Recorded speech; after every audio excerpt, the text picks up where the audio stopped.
Good morning, everyone. Good Hello, morning. all. Thank you for joining us. Crayon Slayer, Bear 11, Jimmy Purvis, Sugar Shane.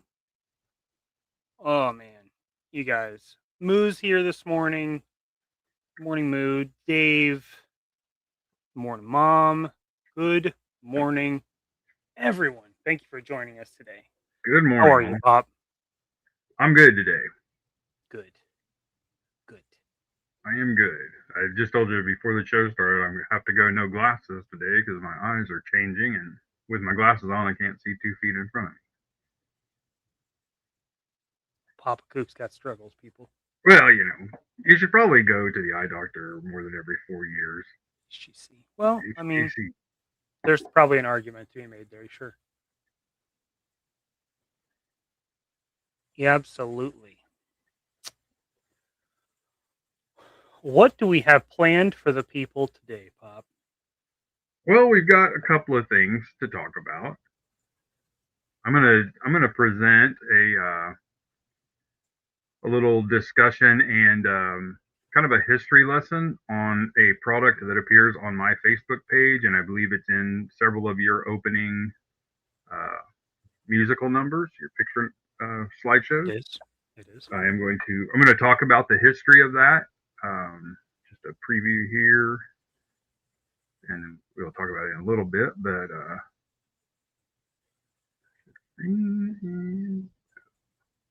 it's this thing right here. Hmm.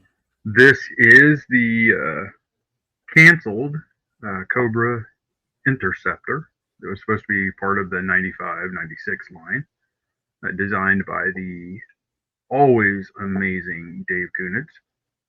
Uh, he There's another version of this that actually more people are a little more familiar with. That was the original design of this, and Dave last year at DFW was selling prints of his original design of this plane. So I'm going to talk about the history of this, how this got to the point that it's at in this picture, and where it is now, and how it could fit into some future projects. Sweet. So we're going to talk about that, and also I think, and we can talk about this anytime to get the discussion going.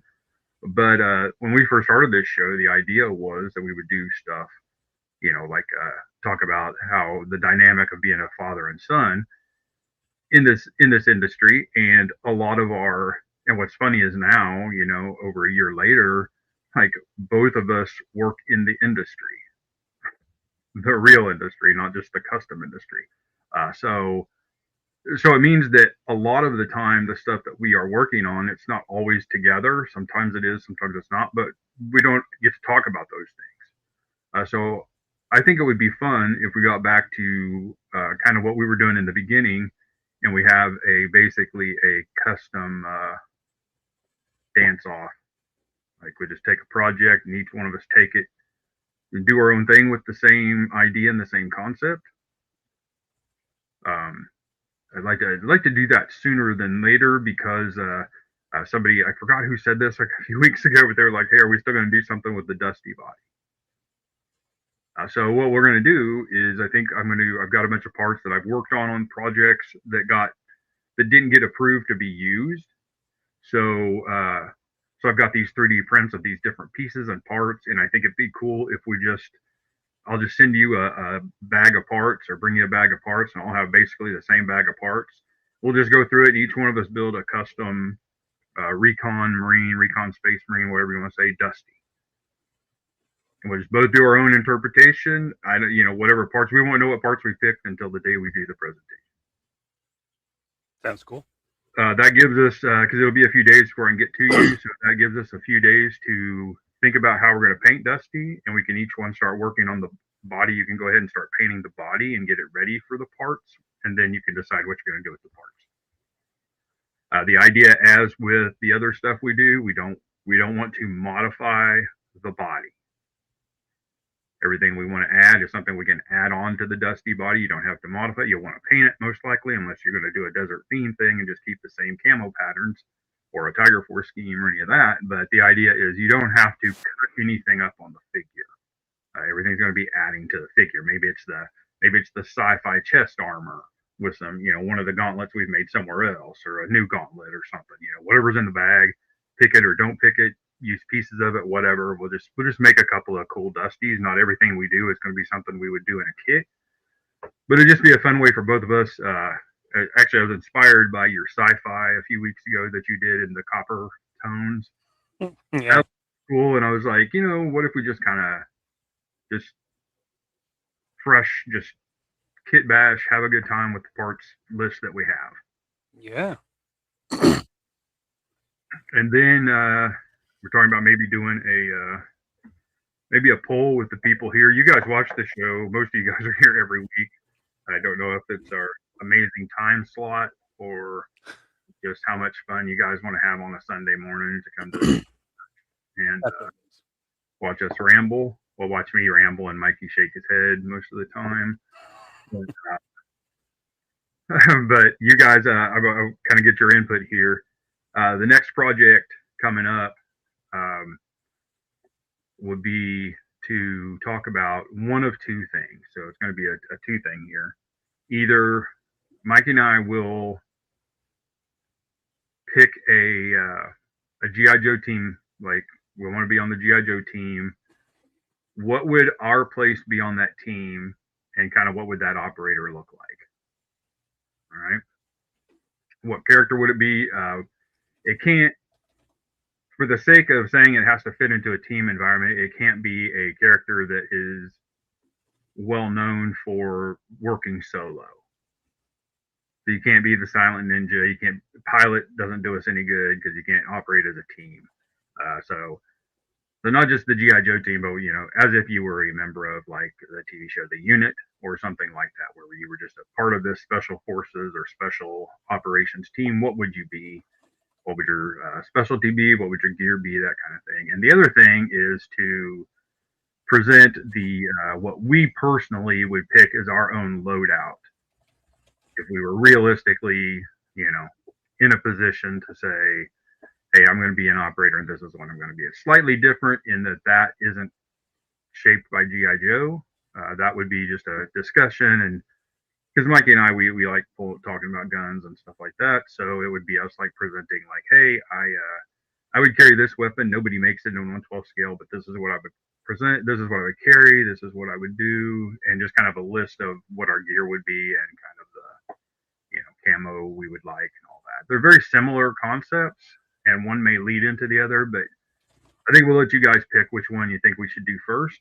But we're going to start off with just a build off, and both of us build a custom for the next show.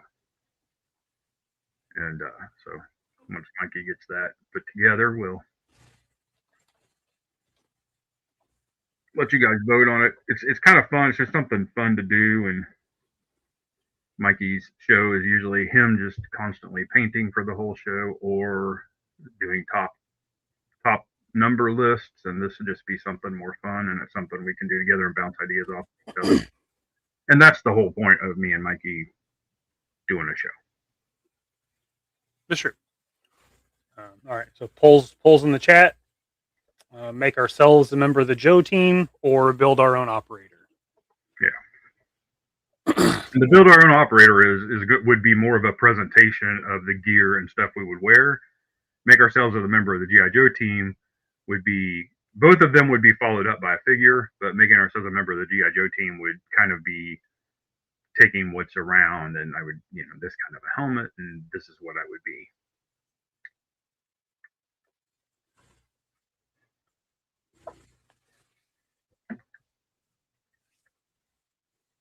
Okay, I looked at him. I got one out of the package, but I have not taken any measurements or anything. I haven't made a piece yet. I spent the last couple of weeks working on call sign longbow stuff, so I have been swamped with that kind of work, and I'm not complaining. I'm not complaining. As we get closer, you guys know I've talked about we don't like to talk about what's coming next until we deliver the product. But since we have no control over that, What we do have control over is setting up what comes next and how quickly it can get done. And we definitely don't want to wait until shipping starts to actually start working on concepts and stuff like that. We'd like to have some things ready to drop on the catalog just as soon as that stuff happens. So Sure. and there is some new exciting stuff happening, and all that. Eventually, we'll start leaking out. It'll probably most likely we'll start with a product that Skeletron will come out with, and from there that will kick off a possibility of a chain of events that will do some other things. Meanwhile, Troy and I have been working on the next entries to the call sign longbow O-ring figures. So that is all up and going. Once tooling is done on these that we're fighting to get finished up, then there's just, because of the backlog and what we've had planned for so long, there's a total backlog of figures we have ready to go that are all just basically repaints. They're just they're repaints and reorganizations and just taking the pieces we made. We've been very clever from the very beginning to insert anywhere there was a piece of real estate on a tool. We were like, oh, we know we're going to need this, and let's just add that in the tool. And we tell the factory, like, don't worry, we're going to use them. Just put them in the mold. So we get a lot of that. Sure. So each mold that gets built has parts for something later. And then when we get to that point, then all of a sudden, hey, we have all the parts but this set of gloves, or we have all the parts but this one weapon, and then we tool for that weapon, and then the next 5 or 6 things we want to do. So there's a lot of that has been gone on the last few years, and it's finally starting to feel real. Nice. But I've just been crazy. So all these little side projects. I got part of Tony's console done. Nice. So yeah, he sent me some measurements, but then he finally just sent me a top view of what he was making. So it'll be a lot easier to just build like pieces that pretty much specifically fit. I'm gonna model them modularly, but I'm gonna give him the pieces to fit what he's got. And then if he wants like an extra, I just want a keyboard and a control here, or a keyboard and a whatever sticking out of it, or a monitor. I just need those. Then I can print those separately, but for this, I'm just building it out as one big piece, or 2 big pieces, maybe 3.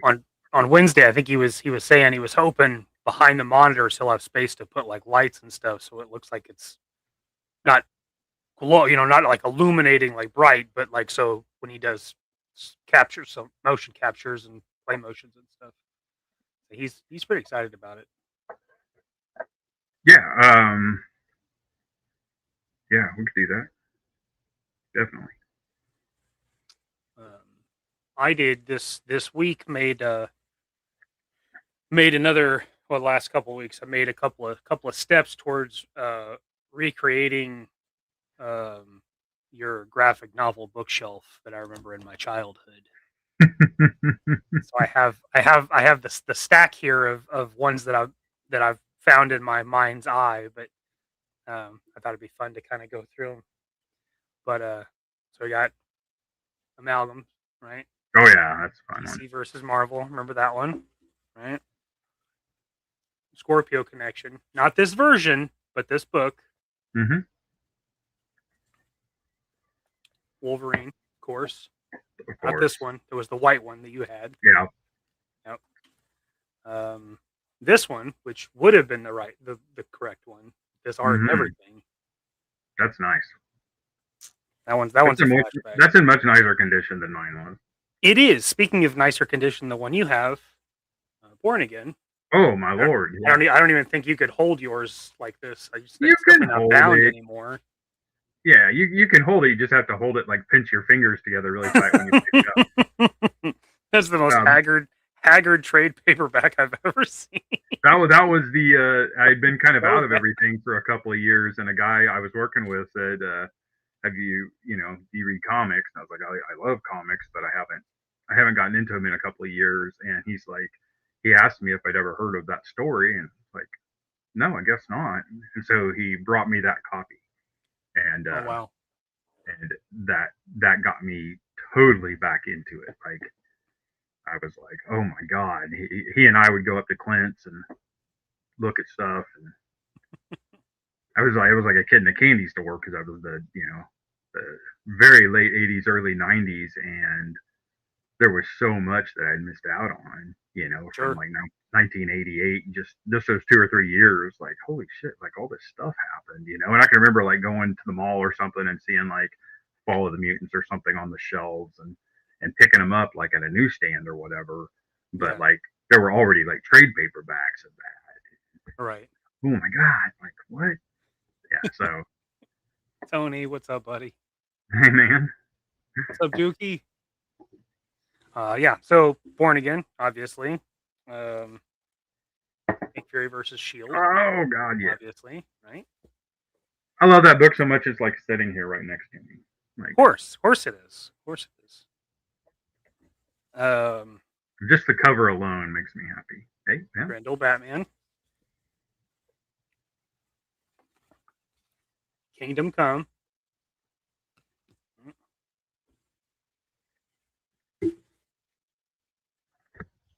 Hearts of Darkness. Oh yeah.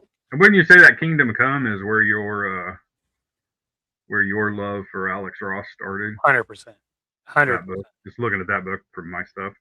Yep. Yep. Just pulling it off the shelf and looking at how somebody could make superheroes look so real. Yep. That started it all for sure.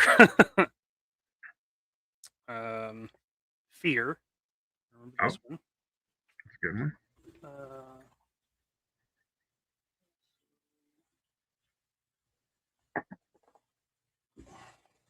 Were those Fear local pickups? No, most of these have been on like Abe books. There's a handful here that are local, but most of them I've just bought just used books. I only have 2 of the 3, but Blood and Glory, Oh, I love that Punisher, book. Captain America book. You know something cool about that book is not too long ago. It's been a while. Man, the time goes by so fast. But in the Avengers comic, when Spider-Man and Wolverine were Avengers, there was this entire storyline where Spider-Man, the Punisher, there was this girl whose family got killed, and she went on basically a Punisher-like spree to kill all these guys that were involved in killing her family. She was like at her wedding, like a wedding party, kind of the origin of Thomas Jane Punisher. Okay. They were having this big wedding party. These guys came in, killed everybody, and I believe at the time they tried to make it look like the Punisher did it. So there was this whole drama. Anyway, Punisher at that time, he was in really bad shape. His eye was all damaged, and he was all bandaged up, and he was in a pretty bad shape. But he and this girl started working together, and Spider-Man didn't. Spider-Man thought he is the one that killed her family, so I believe he was trying to bring Punisher in, and as usual, I mean, Batman has money and can beat anyone with time.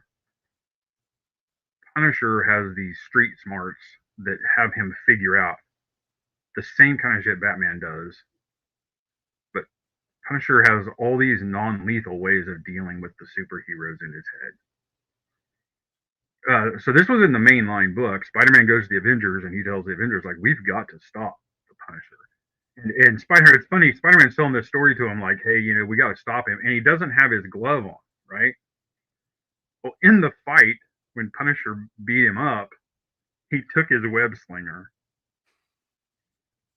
and he starts using it when he and this girl are like wiping out these bad guys. And so Spider-Man is like totally butthurt about it. Wolverine, of course, doesn't want to be involved. Iron Man's like, I'm not dealing with this schlub. We don't have time for this. Cap is more like, we have to stop him. And Cap in his head says, like, Punisher's a Marine. He will listen to reason. So Black Widow also believes he should be stopped, and the other Thor and everybody's like, he's just a guy with a bunch of guns. Punisher faces all of them, and even Thor goes after him and has like a man-to-man talk with him about being a warrior, and you have to know when it's time to stop. During the story, the girl gets arrested, put in prison. She says the Punisher had nothing to do with it. It was her, you know. But Punisher sees a kindred spirit in her. So anyway, but yeah, so Punisher ends up he obviously doesn't take down Thor, but he tricks the Avengers in ways to get them off his tail, where he sets them up to where they're forced to make heroic decisions or chase him. Stark, on the other hand, he stalks him, finds a back door that Tony didn't realize was there, and steals a suit of Iron Man armor. And then he just leaves it. He uses it. I believe he and Thor get into it, and they go after him because Tony's like he doesn't know I have a way to find my armor. And all the time, like Wolverine's like, he knows you guys, like he knows all of this.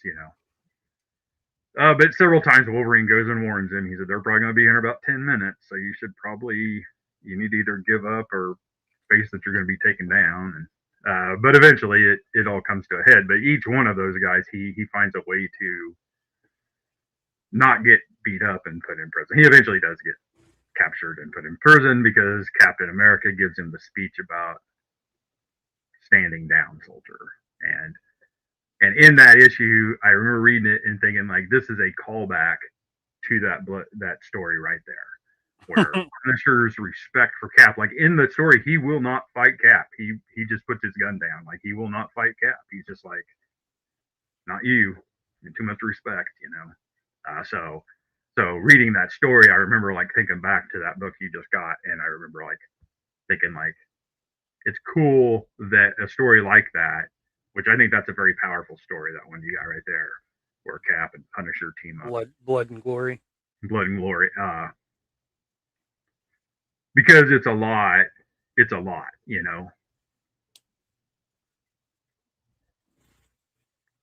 Right, Tony? I mean, it's so cool. Like, Thor brings beer so that he and Punisher can have a warriors discussion. It is so cool. And, makes a lot of sense. There's all the Punisher kills the Marvel Universe and all that stuff. But in this story, it was how the Avengers dealt with Frank, but also he really didn't feel like they were chumps. He has mad respect for the Avengers, but that's not his path. I mean, he's an anti-hero. He knows he could never be an Avenger. He knows he's not really one of the good guys, but he still has a mission. But yeah, his speech with him, how Cap brings him in, even his discussions with Black Widow when she tries to take him in, she's the first one that seriously tries to take him in because he's going all over the world stirring up shit after this deal happens. And he's taking buses and trains and doing it in ways that he thinks they can't track him. But of course, Black Widow, she's not your average tracker, And it doesn't. It's a mainline book, so it doesn't really make anybody look weak or silly. Like that's what I appreciated about it. In a time when I'm not going to say most. Yeah, I will say most mainline comic books are so watered down, or you feel like they're telling the same stories over and over again. Like it was a really cool story, and the way they did it would have been like a really cool way to introduce Punisher into like the MCU world. That's kind of what I was thinking, is because it lets you know, because so much of the Marvel universe really just takes place in New York or the tri-state area in general. So it really kind of lets you know, like, okay, so in a city where the Fantastic Four, the X-Men, the Avengers all operate, Spider-Man, everybody, there's also the Punisher, and somehow they never cross paths, they never like butt heads. Those stories let you know how he fits in to the Marvel web Uh, it's that's cool. That's cool. But I loved it because, um, like I said, like Tony was saying, Thor in his discussion is like meta level. Like Thor understands him, right? Like he gets it, but he can't do it anymore. Like it's you have to stop. And it's not like, not like a what if where they know it's going to be over in 15 pages and they're going to kill Sure. everybody off, right? This is still the mainstream book, but the relationships between Frank and Logan, previous relationships between Frank and Natasha and Captain America and Spider-Man. It all starts off with Spider-Man is sick of his shit. Like Spider-Man's sick of him being a murderer, sick of all this crap. Uh, so, you know, but that's what's so great about it is it was recognizing all those past stories and the relationship Frank had, and just how complicated that was amongst the Avengers team as they were at that time. Sure. Like more than half of the members of that lineup of the Avengers team knew Frank on some level, some respectfully, some not so respectfully. But that I just thought it was a really cool story. But I don't know. Sorry, I got off on that tangent. But you bringing that book up, I was reminded, like looking at that story, I was just remember thinking, like, I think it's cool that they remember that they wrote that story. Yeah. And Frank and Cap was that one was that a storyline or was that just Avengers comics at the time? I think that was just in the Avengers. I don't remember how many different books that encompassed. It wasn't like an Acts of Vengeance or anything like that. It was its own. I don't think it was just like an event. Part of the regular story. No. Yeah, no I think there was a crossover, but I don't think it was part of like a huge event where every book was involved. It was Avengers and Punisher. Interesting. Well, speaking of Punisher and Wolverine, African Saga, of course. Oh God, yeah. Those are some of the best covers ever. They really are. They're fantastic. I mean, Wolverine, Punisher, dinosaurs. I mean, from a $6 comic book. What else do you need here, man? Yeah, I mean they really are. Those are like there's 3 books. Is that 3 comics in that book? I think it's just 2. Is it just 2? I think it's just 2. War Journal 6 and 7, right? Okay. Hold on. I always look back, Punisher War Journal, at that time Jim Lee was doing the covers, and they were just some of the best covers. I think Jim Lee does internal stuff here too, right? Yeah, he does. He's got it all. It's just top notch. It's fucking great. And then I got this one this week. Oh, that's a good book. And then this one,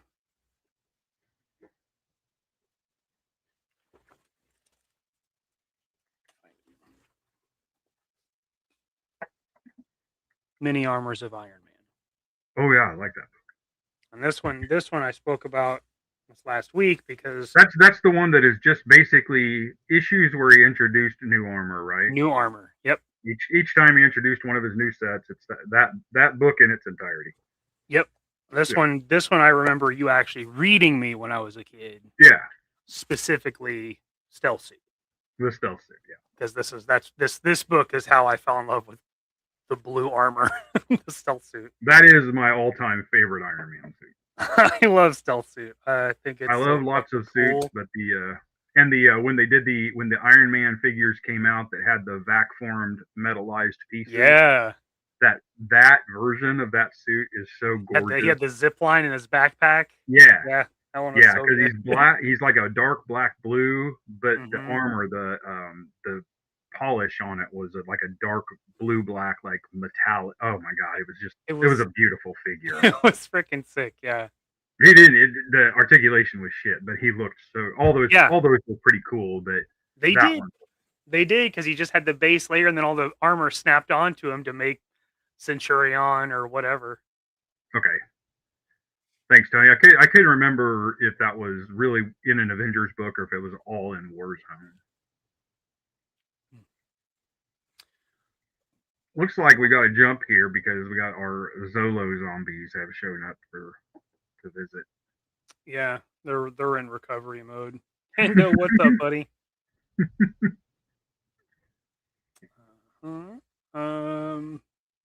We'll get to, we'll bring this one back. Tony, what's up, brother? Good morning, sir. Appreciate you, buddy. Hey, Tony. We were just talking about you a few minutes ago. We were. Leads here this morning. Good morning, sir. Absolutely, Punisher, Nick Fury, some of the greats. She wants to know when we're getting the Cracker Barrel Avengers of North Georgia. You may have to write that one yourself, buddy.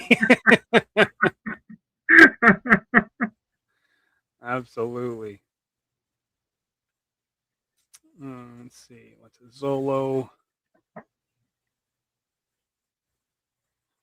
That's one I'm surprised fans never got butthurt over was Hawkeye's not wearing his iconic mask in Avengers movies. They kind of just shit on Hawkeye, just kind of in general. They really do. They really do. So do the fans, though. I've been watching them Marvel movies this last week or so, and I'm just like, what was the point of bringing him on? Like, you didn't let him do anything. Like, at any moment, like, Cap and Tony could have gone down and Hawkeye could have just picked up and led the Avengers, and you would have seen like, oh, okay. You say that, but there's a couple of times where like him and Cap have an exchange that's like, okay, him and Natasha have this history, but they never show the cool side of that. Right. But I will say, like, as time has gone on, Age of Ultron has become one of probably my favorite Avengers movies. And I like Age of Ultron a lot. If it wasn't for Hawkeye in that movie, even though they start off like he's the one that gets hurt and he's the one they have to patch up, but his role in that movie is he makes a couple of pretty critical Hawkeye moves in that movie. That he does. Even the speech he gives Wanda, just that little that speech part he is gives, awesome. Like, that whole thing, you see what Hawkeye is to the Avengers. Yeah. So I always think that, and then you and I used to joke around. I thought it would have been great when they arrested everybody that didn't go for the Sokovia Accords after the Civil War. If they would have had Hawkeye somehow be the one to get him out of that prison using his knowledge, and it would be a lot like the famous Wolverine story in X-Men where he goes into the Hellfire Club. But it'd be Hawkeye doing that to get the Avengers out. I always thought that would have been a really cool way to show us just how awesome. I mean, that really showed us Wolverine, like what he was capable of in the X-Men books. And it just would have been a callback to anybody that knew that story would be like, oh, this is like that. If they would have done that, and then when Infinity kicked off, then you saw Ronan, you would have been like, okay, it wasn't him flying off the handles, it was just him taking the restrictor off. Yeah, which is what it is. It just would have been easier to see, like, even within the rules of being an Avenger, he did this shit. He just didn't kill them. Like, he can go through I don't know what that probably been the raft, gone through the raft and gotten them out. I can't remember what prison they go to. And you know that and that's something too that I think gets overlooked when you talk about what's the point of Hawkeye and stuff. Him as Ronin shows you what his capabilities are. I mean, War Machine brings it up to Natasha. You're gonna have to bring him in. He's stacking bodies. Like, he's murdering these people and leaving them in like literally stacks of bodies for the feds to find. One man was doing that. One man with no superpowers. No powers, no suit, no nothing. Just raw skill.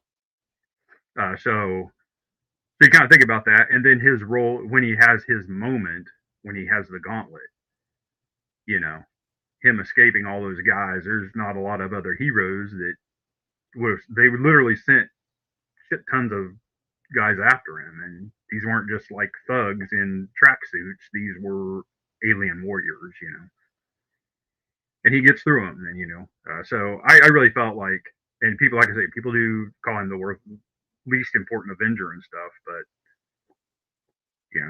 he gets overlooked, and even in his own series, he felt like Yeah, he's definitely in the backseat in his own series Yeah, for sure. but That yeah. that movement was already well on track. Question: out of all the comic book movies released so far, what's your favorite of all of them? And if you could only pick one, and why? Okay. Ooh, It's Avengers specifically, or any comic you book said movie? all. That's pretty tough. Watchmen's incredibly difficult to beat.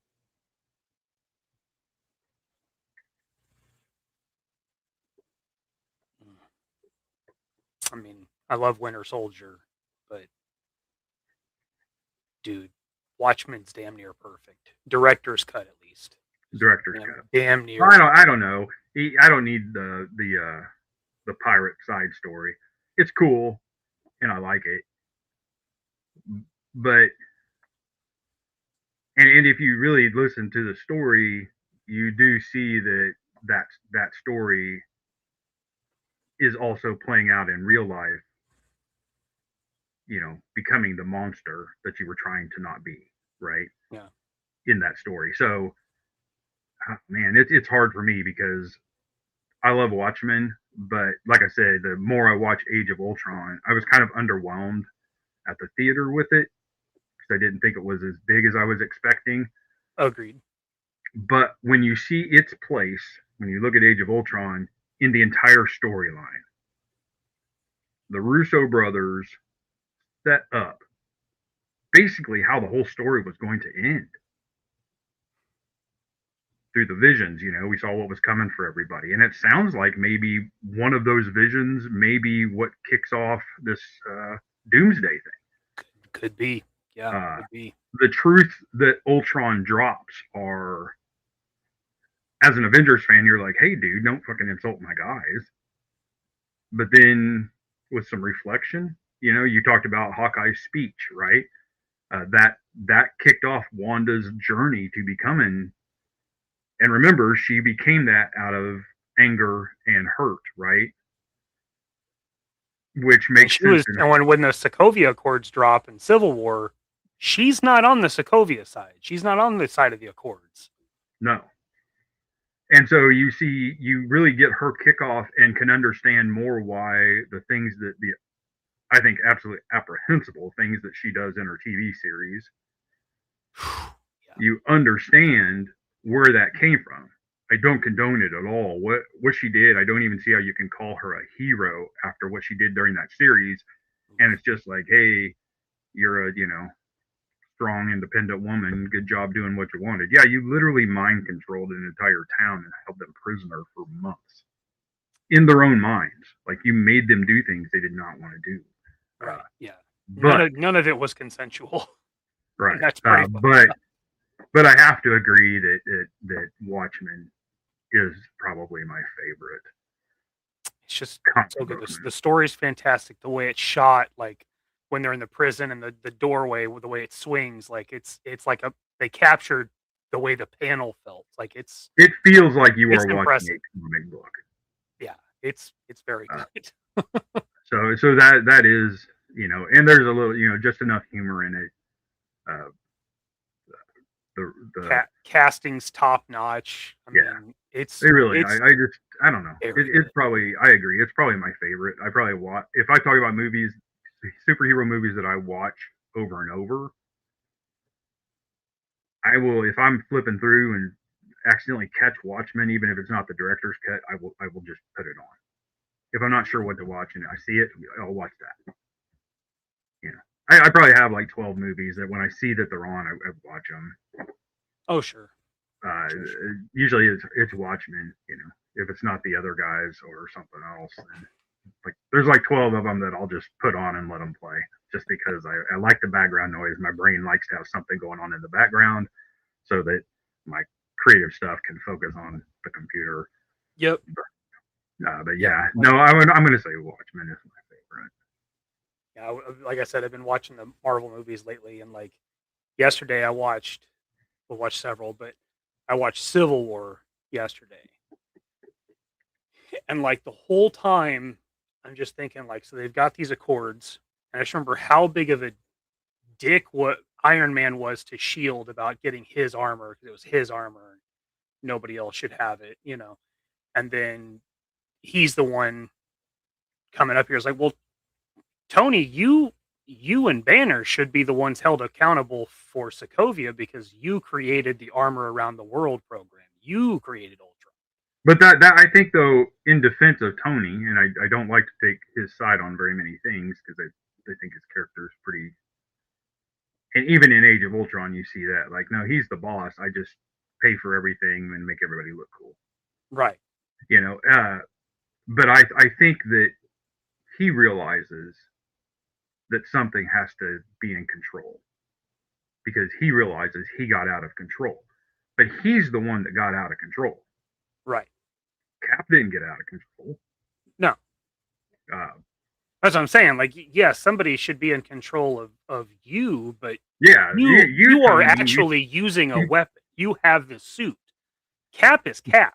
Cap can't separate Cap from Steve Rogers. It's one guy. Wanda can't separate. Injustices were done to her. Struck her, fucked her up. She's one now. And actually, Black Panther, the way if he's a fucking dick about everything, wanted to see this justice, and he hates diplomats, but this has to be done. And then as soon as shit happens, who says fuck the law? I'm going after the Winter Soldier. Black Panther, hypocritical douche. We need to go through. This can't happen. My people were killed. Okay, so it's okay for everybody else, but you are the only one that can do this. Okay, yeah, I got you. Cool. Yeah, don't get me started on Wakanda's role in Falcon and the Winter Soldier. Fucking dickweeds. My God. Just some. And I do love Captain America: The Winter Soldier. I love the original Cap movie. I mean, I don't know. It's hard. It's hard for me because there are some that I think were really well done movies. But if I was just going to take a comic book and make it into a movie, The Watchmen is my favorite. Agreed. I felt like they did a really good job of taking, even though Snyder did update the suits to fit a modern thing, changed the ending a bit to make it. Really, he was trying to make it all be a self-contained story to where everything that happened for a reason leading up to this one thing. Sure. And at the end, the heroes have to make a decision: can they live with that or not? And only one was willing to make that. Well, that is a completely underrated version of Nick Fury. Hasselhoff Fury is goated. He is the closest we've ever come to a on-screen realistic Nick Fury. that definitely is. That felt like Nick Fury for sure. Yeah, I looking at some of the, like I say, rewatching a lot of them recently. I see like there's a few spots where like I wish they would have elaborated on or created something else so we could have seen more. And one of them, I wish we could have gotten like a 4-part mini series of just Cap and the Howling Commandos. Yeah, as I love that team anyway. I love that shit. I love World War II stuff, but I love the way like when it shows them going after and doing handling business and stuff. And he kicks down the door and he's got his 45 blaring. Got the shield. I wish we could have gotten just a couple of episodes of just them just going after Hydra bases and them just like chasing down the Red Skull or whatever. I would have been so sick. And honestly, it was a lost opportunity to give us Nick Fury Sr. Yes. Yeah, even if they would have done what they did in Earth's Mightiest Heroes, where it would have been Jack Fury, Yeah. In the comics, I like what they did with Senior and now Junior would be Sam Jackson. I like that's just fine with me. But I like in Earth's Mightiest Heroes in that cartoon. They have Jack Fury was the one that served with that led the Howling Commandos with Cap. And, well, Earth's Mightiest Heroes. I hate to say this, but I think that was one of the, as crazy as it sounds, that was one of the best applications of taking the entire Avengers storyline and turning it into a show that everyone could understand. Captain Marvel getting her powers, the introduction of Sword and what Sword does, all of that, right? They found a way to make all that like an easy to swallow pill that didn't involve saying things like you should smile more. Like that's not necessary. You know. Yeah. She's not a mutant. She got her powers a certain way, and somebody died so she could have them. There's a weight to that, right? There's a weight to that version of the story, and even in Earth's Mightiest Heroes, they give it that weight.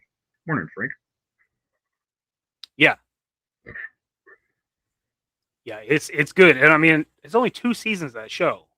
I say only. They were old school seasons where it was like 20 episodes. But there's only 2 seasons of that show. The cast is constantly evolving. They explain like the Avengers card thing. Like there's reserves. There's guys that have a card that really don't get called all that often, but they got it.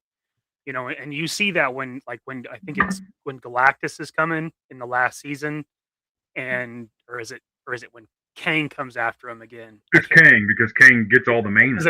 Timelines, and he brings the dinosaurs to New York, and Spidey and Wolverine tear up some dinosaurs. Yeah, it's awesome.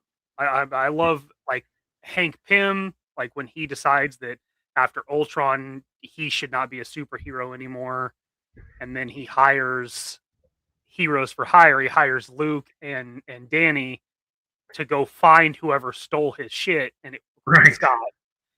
But I love that it pulls from the whole city. Like I say, you got New York that has, you know, hundreds of heroes in it. Some you know, mutants, some not. But Earth's Mightiest Heroes does so good at incorporating the whole universe. Like it does really good. I love it so much. One of my favorite cartoons. You know, I think it would have been cool if they would have, like, he would have been some kind of, if they did it, but he was like an LMD. You know, and if you know anything about Shield, the comics, LMDs are all over the damn place. But even in that Nick Fury Agent of Shield book that Mikey just picked up, like LMDs are a huge part of it. But even if they would have introduced that concept in there, and he thought he was Nick Fury, you know, like he was an LMD that believed he was Nick Fury, you know, that would have just been a cool little, and it would have been similar to the other things they did in that show to introduce us to concepts that they didn't have time to talk about in the movies. Mm-hmm. But it would have been a cool way to have a cameo, and he could help them and die in the end, and it would have been over, you know. But I mean, with Agents of Shield, as much as they did with like the Monolith thing, at any moment he could have popped in from any timeline. They could have done that super easy and tossed it away like no problem. Yeah, just a guy, you know, kind of like the Calvarian thing. Yes. Yep. I don't need the whole backstory of it. I just wanted to see it, and it was cool. I'm good now. Yeah. Yep. That would have been cool, but yeah, that's my stack of books trying to recreate the bookshelf in my mind's eye. Yeah, I think you've just about got it.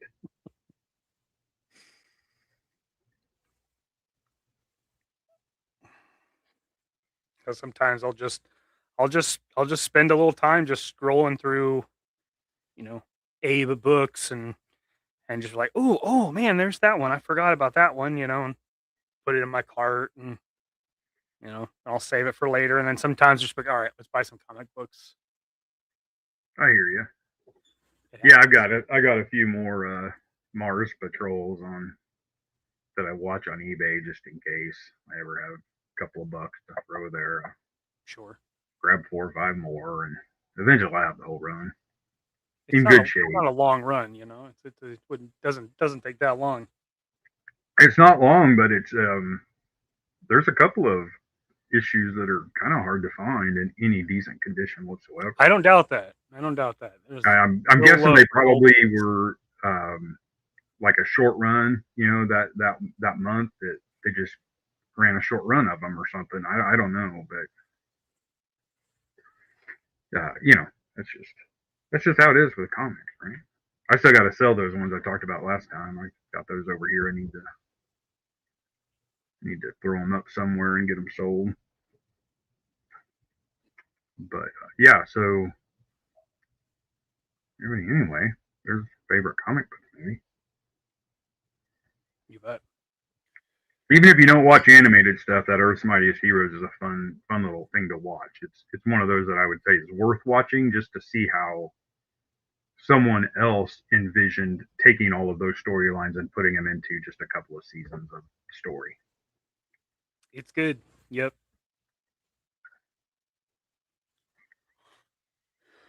But Mother Slug Zippo Lighters would like to have a word.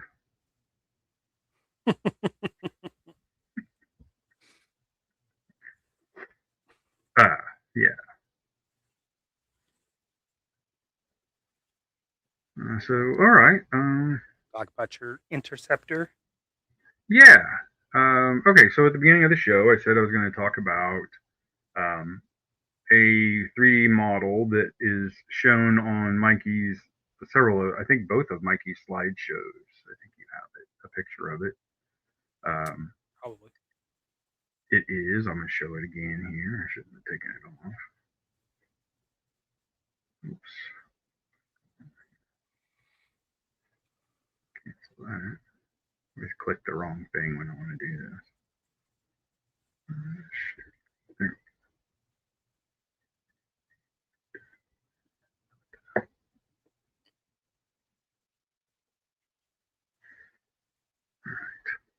There it is. All right. So for those that don't know, I mentioned it earlier, but this was there actually was a O-ring version of this plane that got a few prototypes built. Very few of them. They are super rare. I believe there may be less than 6 that are in the final color scheme, which was black and green. I'll show some pictures of it later. But what got me on this was in the G.I. Joe anniversary card set, there was a card that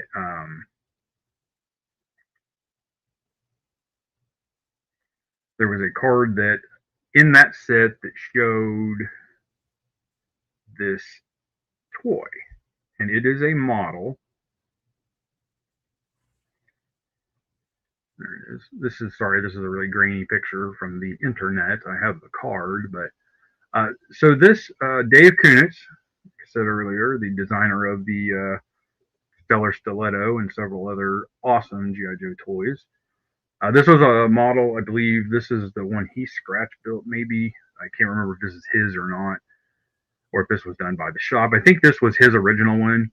Last year at DFW, he was selling his original print that he drew up, old school, back before we had CAD. He had this mocked up on a blueprint, frame, and he was selling these and signing them. He did give me one, which probably one of the coolest moments of my life was Dave giving me that, because I met Dave at a show where I brought that 3D model I just showed. So I want to talk about how that happened and what kind of made it the work that I put in to make it. Okay. I saw this card, and sometime I want to say it was around 2015, which, oh man, that feels like a lot longer ago than 10 years when I started this. But I worked for a division of Bass Pro. I worked for the boat division. At that time, I was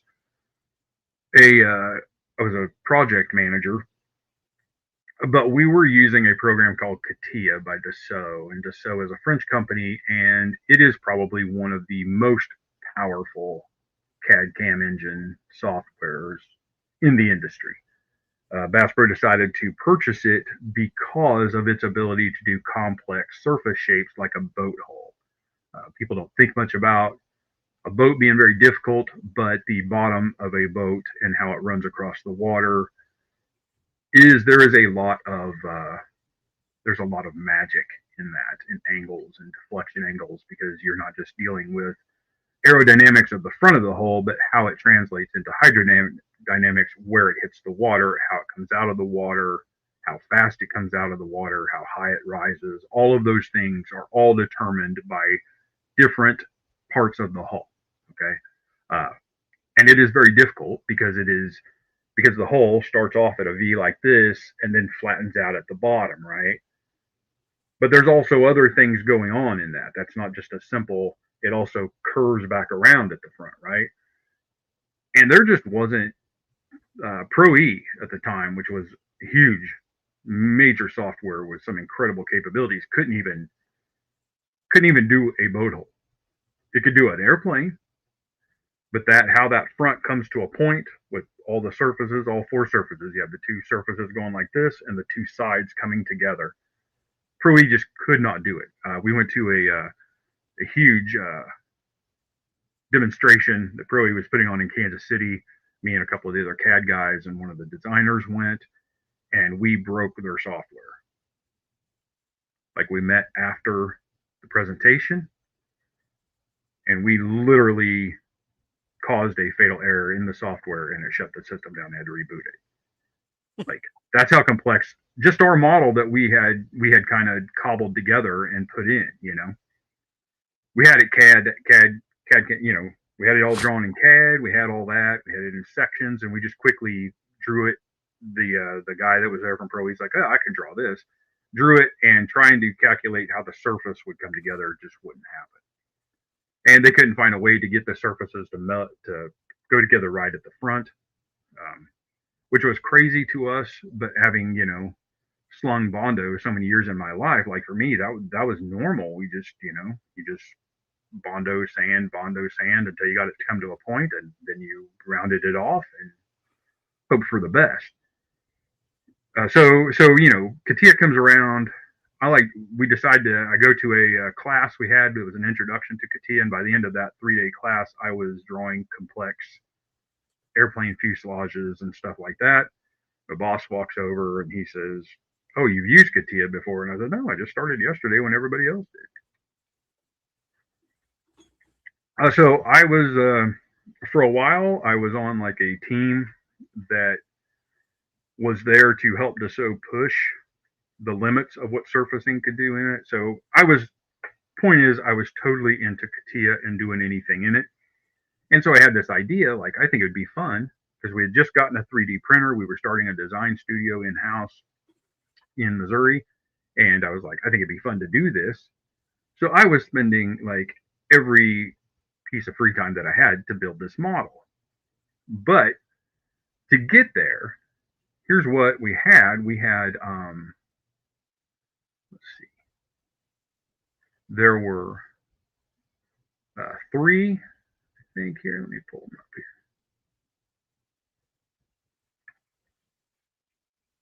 here. We had 3.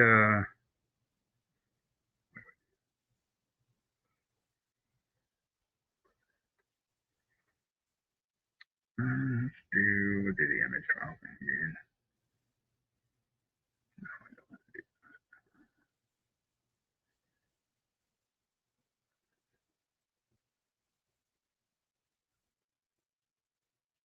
All right. Dan Klingensmith had an auction where he was sharing he was selling one of the prototypes. And this is what he had. Okay. There were 3 images. There's this one, and this one. Those are the only 3 images. So I had to figure out how how could I take these 3 images and make a model of this? And so I went old school. When I was a kid and we were drafting on paper, um, we actually, it wasn't so far that we didn't have mechanical pencils. Okay, we did have mechanical pencils, but everything was drawn with T squares and sliding square on a mounted to a desk, uh, which was, I loved it. I loved doing that, but the thing was we needed to have a way to do that. I'm gonna pull in here, and so, and I'm not going to spend a lot of time on this, but I am going to show you how I was able to do that.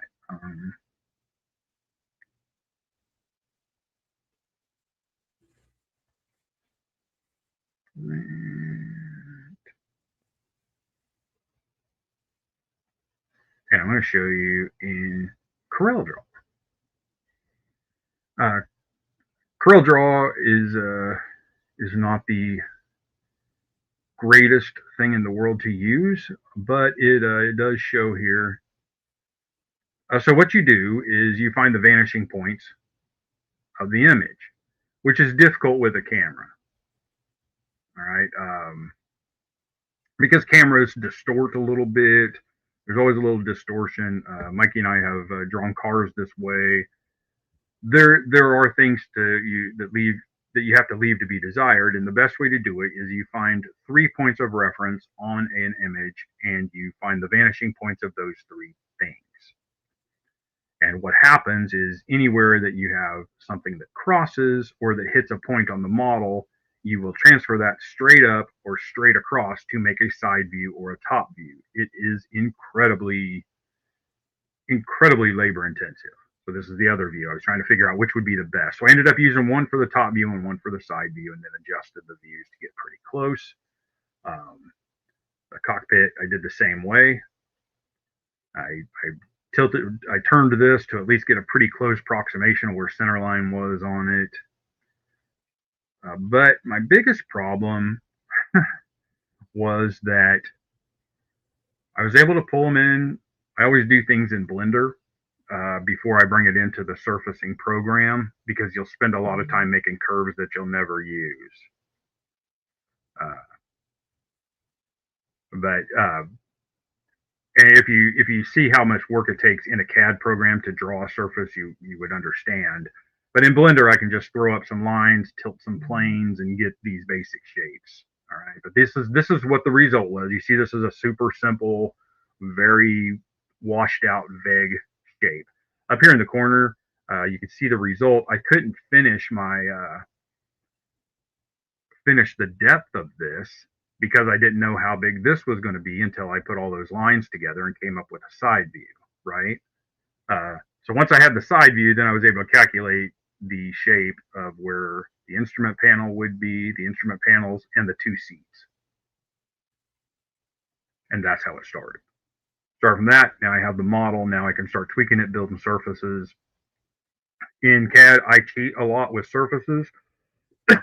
If it's a surface that I can mimic with simple lofts of a solid, I will make something a solid, do all the basic details, and then shell it out at the thickness that I want it to be, and then I build from that. But sometimes you have to have a surface. Sometimes you just can't do everything with straight lines. And, that's a curse, and it's also kind of awesome. But I did this whole shape with some quick lofts, and I started putting stuff together. But at the same time, I'm thinking like, okay, the printer that I have is a 15 by 15 by 15. I'm not going to be able to put this entire spaceship on there because I didn't have a scale. Okay, I had no idea how big this thing was. I was guessing by the size of the seats in this. I had to guess. Uh, so that becomes an issue, right? So I am designing this entire thing parametrically in CATIA. This is, like I say, this is the Blender. But I have no idea how big or small this should be. A lot of times you'll get something helpful. Like I'll show you. I'm going to show you guys another prototype that that I don't think was ever completely done. But it's a cool little thing to see. But I am going to show you what I'm talking about here.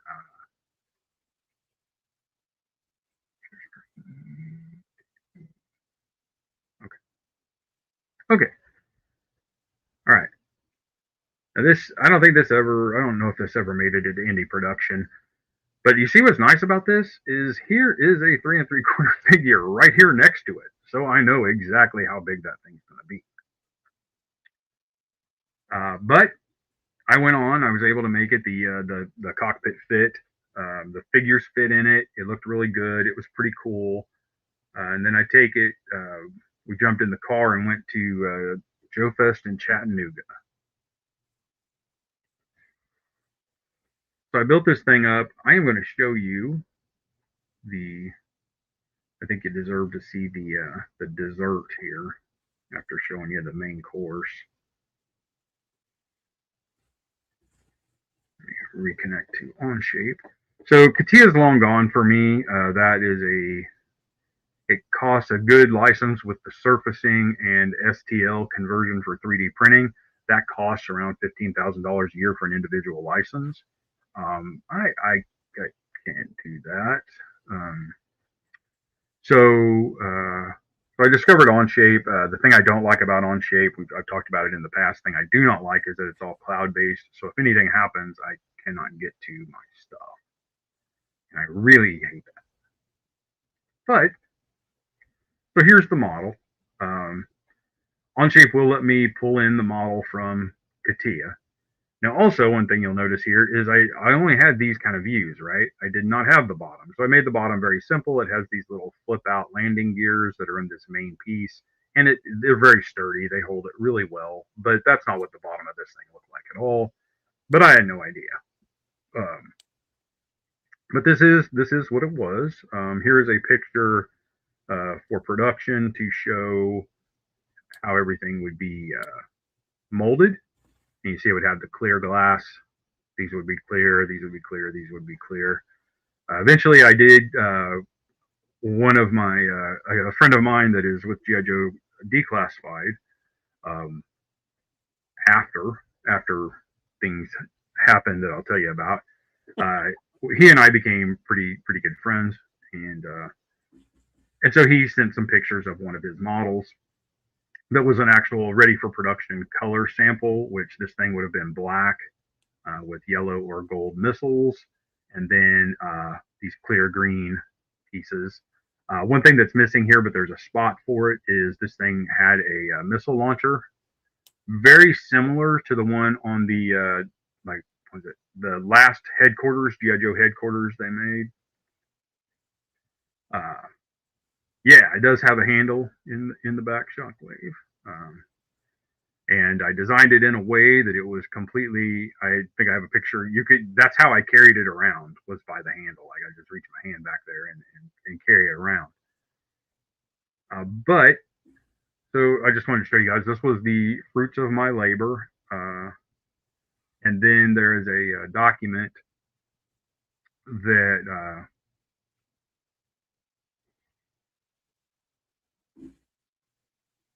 hold on here.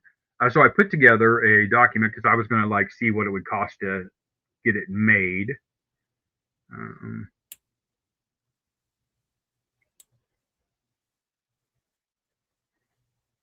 So here it is. So this was the parts list. Basically, this is send this out for a quote, and it would include the models. But this is just an image, right? For them to take a look and decide if they would do it. This here gives a layout for mold design, so they could kind of calculate how big a mold space they would need, how many of these missiles it would take. There were 7, and it kind of gives millimeter sizing for that piece, what the overall dimensions of those pieces are. The intake, these are all separate pieces, and then you have these pieces, and this is the top. This is the bottom, the cockpit. This here, you see this, that cannon in the original toy was designed to have the same kind of features as the Phantom That's what it's called, right? The F-16. Mm-hmm. So this was a light up cannon. So the other piece that's missing here is actually the battery cover. Okay. And then it has a tube on it, and that's that the wire goes through that tube. The tube is part of the mold. You see it, I think, in the next image. So this is what you had, and but this is the basic thing. This was super simple and basic. Like I really wasn't crazy with it. I was just trying to make something cool. You can see here how I did the handle and how it actually locks into the back of the plane, and that's how you could pick it up. Here's your side gun cover. This is, like I say, this if you printed this out, these parts would be to scale. All right, and these are the engine covers, just because they were a separate piece. And these are the clear green parts. So that's what I put together. I never did get it sent out because about the time I was getting ready to send it out, that's when we were getting ready to go to the show. So we went to the show, and we ran into the GI Joe Customs guys. Was the story Mikey and I've told before, but we were at a Hardee's in Paducah, Kentucky on our way down there. Ran into these guys. They had the shirts on. I recognized a couple of them from chats that I had. Started talking to them, and then I said, well, you want to see what I'm bringing to the show to show off? And they're like, yeah, let's go see it. And I had this thing in the back of my car. And of course, they're like, dude, you have to display this. Like, you can have it at the GI Joe Customs booth. You can put it. We'll make a spot for it. So I did. I did, and it was funny. I was talking about the guy that I knew or that I met, that is now a good friend, and he owns a couple of the prototypes. And he thought that somehow I had either had access to one and was trying to replicate it. But the key thing, and this is what eventually he realized, that I did do it the way I said I did it. I didn't have the real item. As I was building it, I did get some people like sent me pictures of there was a declassified article where they showed 4 different models, and one of the models had the same front end as Dave's, that I showed you earlier. One had that, but then after that, now Dave says that what happened was he took that thing, which I think is super cool with the really blunt front end. I think that has a very like aliens slash more of a space sci-fi stuff than basing it anywhere on Earth. But when he brought it to the marketing guys, they were like, it needs to be more Star Trek. Well, he didn't want to redesign the whole thing, so he just designed that entire front end and made that long, sleek nose. Okay, and that got it. That got enough that they finished up I believe they did build a tool for it.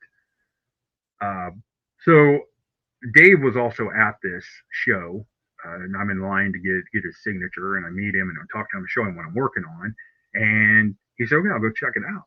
And then later that day, he had a panel talking about the stuff that didn't make it to production, and how this was one of his favorite things that he'd ever made. And he's like, guys, if you want to see what it would look like, a guy named John Kikovich made one. It's over by this GI Joe Customs booth, and that's how I started really getting into the industry and meeting people, and people asking me to do model work for them and stuff like that. That was how. But Dave told me that night at dinner. He said, I love it. It looks really good. He said, I got to tell you, it's huge. Like, it is way too big. So that was always the joke. Like, do I go through and scale this thing down? Dave did tell me, like, if you ever decide to do a Kickstarter, I would happily endorse this. This is great. About 2 weeks later, Dave sends me a bunch of pictures of his model with calipers and a tape measure on it to show me what the bottom was supposed to look like, what the electronics inside looked like, measurements of the ship, and completely. But as I said, I got pulled into some projects. The first project I got pulled into was the Raging Spoon Series 2 of his what's it called? The Complex series, right? And I spent the next few months just killing myself trying to get all that done. There were over 100 pieces to it, and Spoon is Spoon has a huge imagination. Um, but he would one of the funniest stories that he always tells was he drew this picture of a door on a little scrap piece of paper and took a picture of it and sent it to me. And he said hey, can you? I want the door to look like this. I'm telling you guys, this thing was a little jinky, right? So I took the drawing, took his little sketch, pulled it up on the computer, and I made the door look like that. I obviously made the edges straight and all of that. His was a sketch. I understood that. Sent it back to him that afternoon, and he's like, "Oh, you you did it exactly how I drew it." Yeah, I thought that's what you wanted. He said, "No, no, I was telling you to make it. This is kind of the features that I wanted." So eventually, we came to the door that came to the actual Series 2 set. But it was one of the funniest stories because as a boat builder, it was very common for us to be at a dinner or something with the president of the company, and he would literally draw something on a napkin, and Monday morning we would start making it. Like that happened all the time. It was honestly looking back, it was really awesome because there weren't like 14 layers of 14 different people touching it and doing something and then saying you're approved to make it. Like literally, the guy gave you a napkin sketch, and you made a boat. Like it happened. Not saying he left you alone the whole time you built the boat because there were plenty of changes as you went because it was a napkin sketch and not a specification, right? So Yeah. there's pros and cons to it. So I'm very good in that environment of working with somebody to make something that they have in their head but they can't quite get it there. Like I don't mind doing iterations. I'm really good like on the fly like that. Like I could say like, okay, I think I see what you want to do. It doesn't look like this. Yeah, that's what I want. Or no, maybe a little rounder. Got it. You know, I'm really good at that. Like I'm really good at co-developing things and working on stuff like that. So I went directly from that show to working on Complex. I had it wrapped up in November of that year. All right, guys, that tells you uh, if you backed Complex, that model, those models were done in November of that year. 2018. We sent the factory the models, right? 18. All 3D printed. Everything fit. We 3D printed everything. Everything fit with the tolerances and everything that year. Okay. Uh, so it was just like, then it was the next thing. And then somebody else was like, hey, I want to do this. And then I met Troy at that show in November when I had those parts that Spoon showed to people, like, this is what we're prototyping. So then Call Sign Longbow got started. We put together Grindstone Toys so that we could build the Call Sign Longbow. And then the rest of it just kept happening. But, it's different when you're working for yourself and for your company you're trying to build. You're not getting paid most of the time. That's part of your sweat equity that goes into the company that you're building. So that you do a lot of stuff that you don't get paid for, and that's part of it. So you try to find things that maybe you do get paid for, maybe somebody wants help with, or you want help with, or whatever, and you just try to get by. Like I would love to do this full time, but there's just not enough work out there, and most people that are starting out with ideas like this, they don't have the money yet to do anything with it. They don't have the money to pay somebody. And I had when I started doing this a year ago, when I started planning on doing what I'm doing now, like the whole idea was there were like several people that were like, hey man, when you have some availability, I have a huge project I want your help on. Okay, well then when the huge project came around, they're like, well, we don't have the money to pay you, but I promise this is going to be awesome and you'll get to be in on it. Okay, but all right, I'll put groceries on a credit card, I guess. So it's frustrating, but that's the way life is. You don't always, not everything works out the way you want. And as anybody that knows, if you're not just 3D design, but 3D printing is also one of those things where it's hit and miss. And there's people that want the world, but they don't want to pay for it. They're going to sell a part for 15 cents or build it for 30 cents, but it took 8 hours of work to just get to that 30-cent mark. And not to mention, the only reason it took 8 hours is because you spent the last 5 years working on software that made you do it in 8 hours and not 40 hours, right? Nobody wants to pay for that stuff. So anyway, that's kind of where that is. But this week, when I was, I yes, I agree. I think some of the best ideas ever, like, or on a sticky note, right?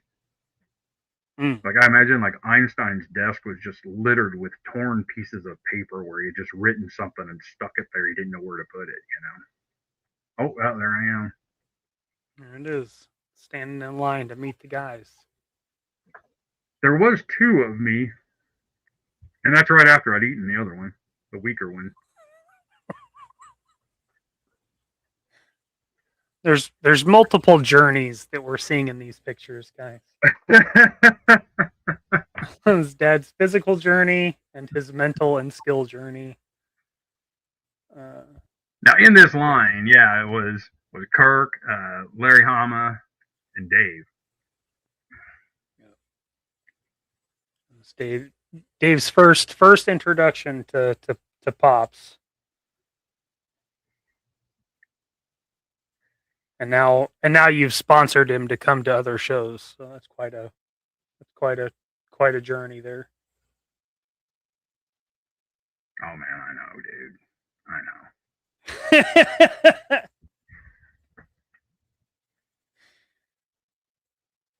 know. Larry. I don't even remember what you had Larry sign. Okay, so I had taken Klingensmith's book cover. Oh, that's what it was. The Joe. Jacket. Yes. Okay. The jacket. I had all those. Everybody I had signed that thing. So. And the Kirk run, always a good time. Yeah, Kirk signed it too. I forgot Kirk was there. Kirk's pretty entertaining. He's pretty entertaining. He is. He's not the most ridiculous one. I can promise that. Although you think he would be with that hat, but he is not. No, but he's pretty tame. He's a card. Yeah, and we're talking from experience. Over the last couple of years at DFW, we've had done the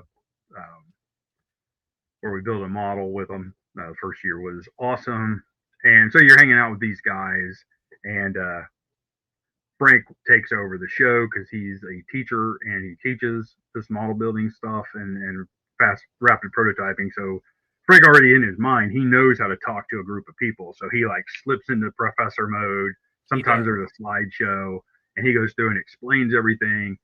And he's amazing. Like he is awesome. Like he explains it like I would want something explained to me. He's like the Bob Vila of model building.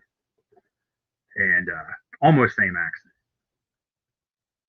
And Dave is more the mentor guy working side by side with you, showing how something works, and then now you do it. Each one has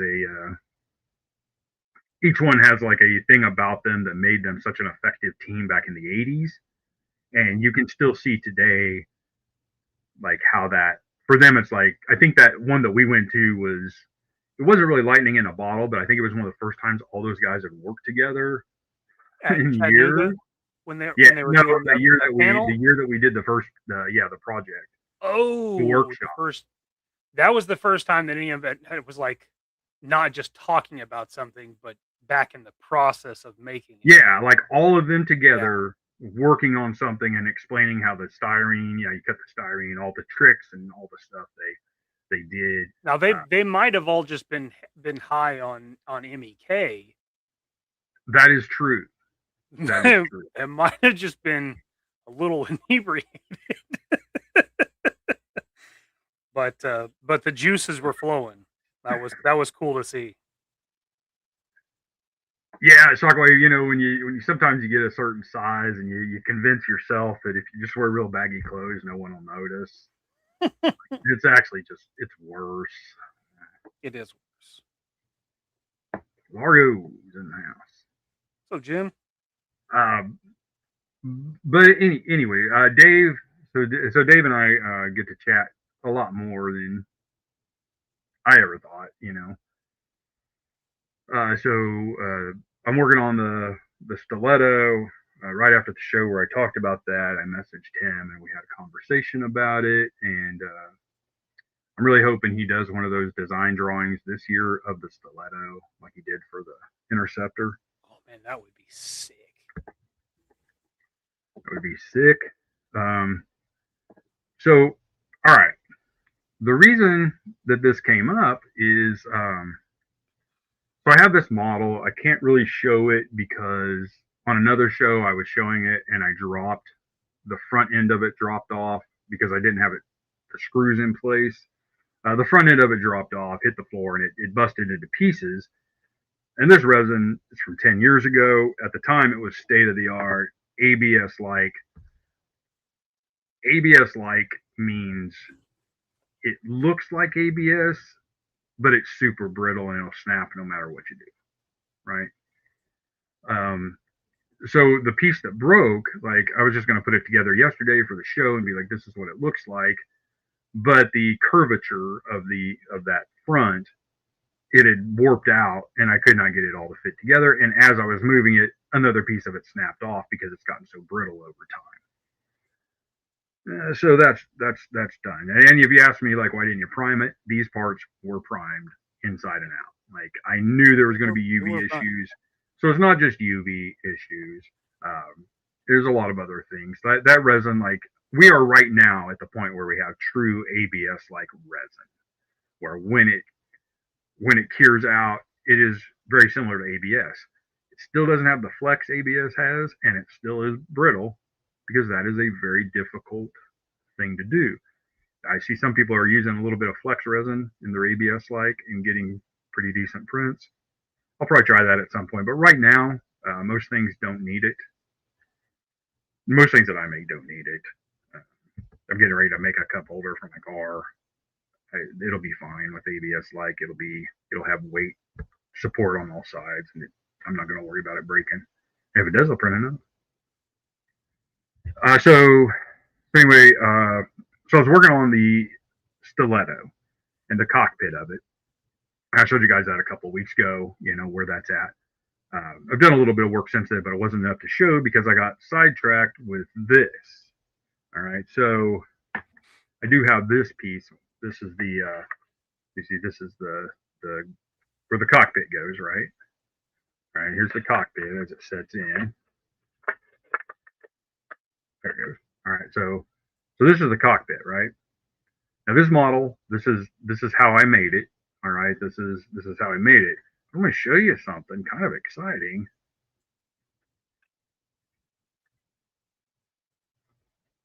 Okay, not sure if you're seeing what I'm showing here. So I think what might be fun, I'm still going to work on the stiletto, but I think a little side trip here is I'm going to remove this section here and make this a cockpit for a 1/12 scale pilot. It does. Then I don't have to have a fire bat nose. That's true. Then here's the reason, and a lot of it is respect for the original line, for the people that did the work and got the original prototypes, that have them in hand. I don't really want to. I don't want to make something that could get somebody in trouble. I don't want to make something that could get me in trouble. I don't want people being angry at me because I devalued something they have. Maybe I shouldn't care. I don't know. But what I do know is right now, I have the STL files for this entire plane in this scale. All right. I have that. All I would have to do is change this piece. And a couple of other things to update some things that I've learned since then, like for the battery for this gun thing that goes on the side and some other stuff, just to update it to make it run a little better. My biggest issue would be, though, is as I showed you earlier in that quote drawing, the main body of this thing is 13 inches wide. So I would have to either find somebody that can do a pretty slick FDM, or even somebody that would want to, you know. But if somebody on here, I know I got a couple guys on here that are 3D guys. I haven't seen Suka yet, but if somebody is interested in talking to me about like making these, I got to be interested. Like I would be happy printing the resin parts. I'll probably do a lot of the detail on the top and stuff in resin, so that somebody doesn't have to do all the sanding and stuff, and all you would be sanding is nice flat panels, you know. And then you would snap the other pieces on. Maybe there's something we could talk about there, or we just print it as is and see what it looks like. I've seen some guys doing some FDM stuff here lately that blows me away, getting rid of the lines and stuff. So maybe there's a combination we could do. The thing I like about the FDM is it's also very sturdy. Do what? I talked to GI Customs. He's printing off those massive planes and shit. That's true.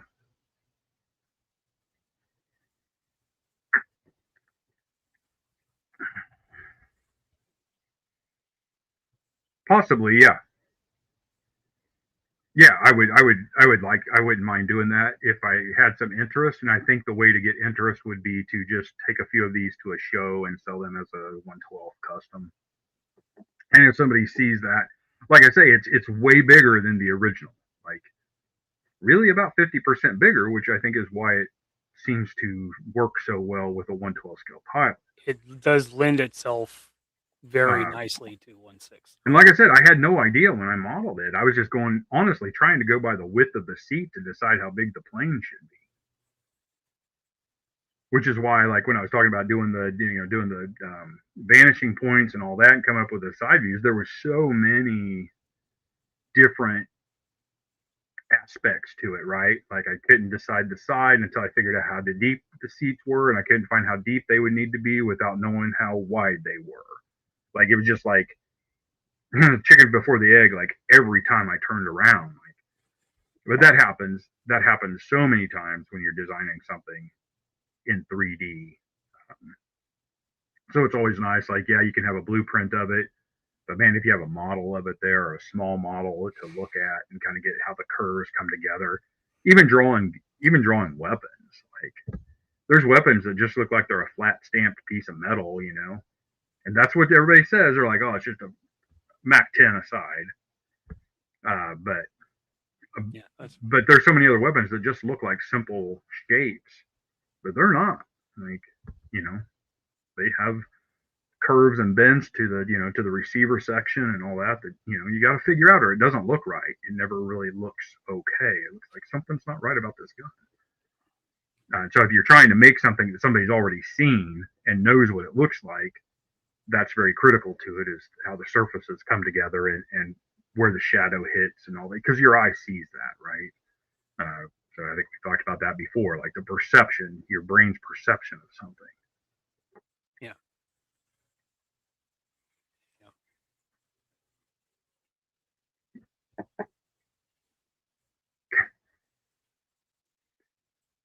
So now you know why I need to be careful if I do this. I will need to discuss that with my unofficial partners and make sure that either I use their patent, and there is a patent on that. Either I use their patent to do it, or I make sure that I do nothing like what they did to do it. And I realize I'm just a customizer, but I am also the partial owner of a company that has very close ties to RoboSkull. Like very close ties, yeah. Yeah. Like we are right now, I would say, part of the same brain trust at the very least. Yes. The four people in charge of those two companies, like there's a lot.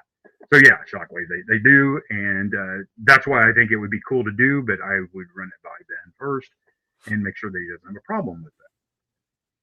Especially if I ever was going to try to do something. As you guys know, with the longbow thing, I'm not going to do a Kickstarter anytime soon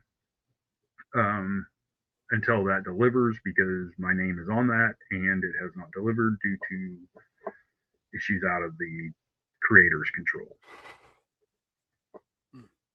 And it will forever, I know it is cool. Don't worry about it. I gotta think about all that when I do something, like it's crazy that I am building custom toys and at the same time making toys, right?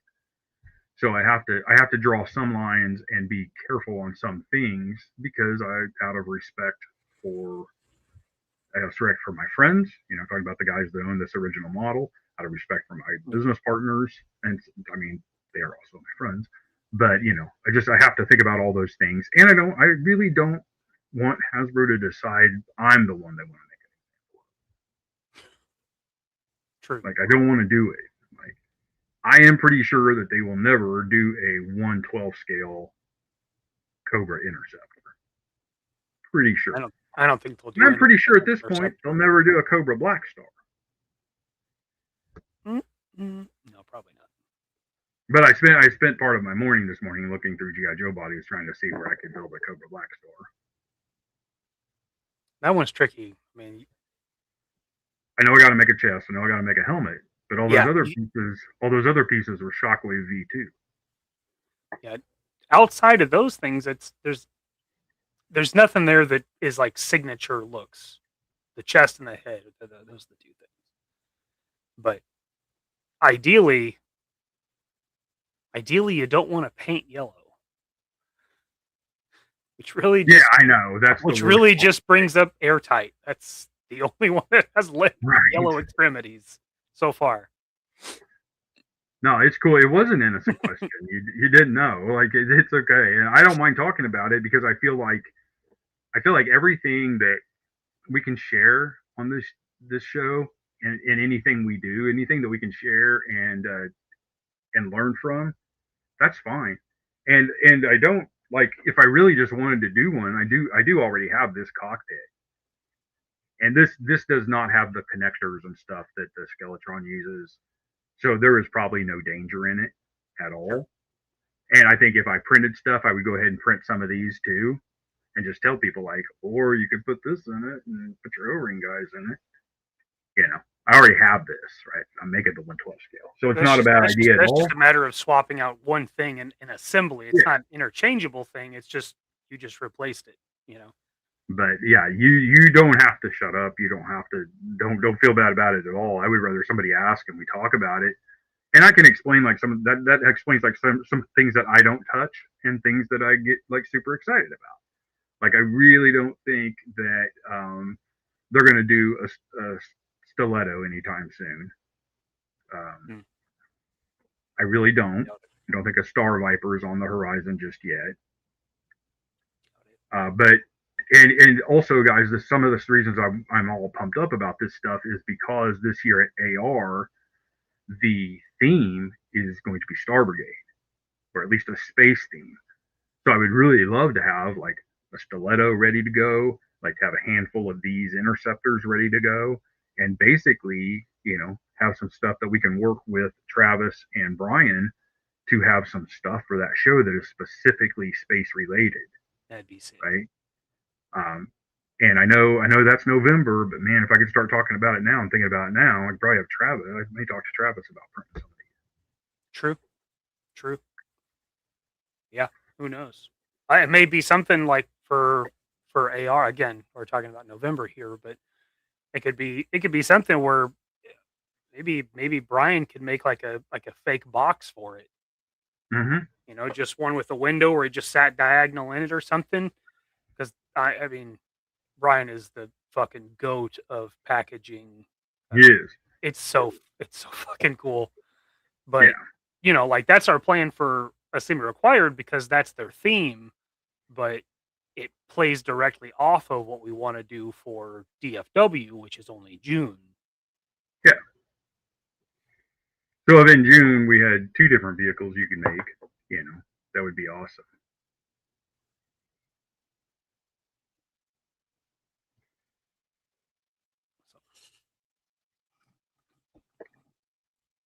That's what everybody says until they do.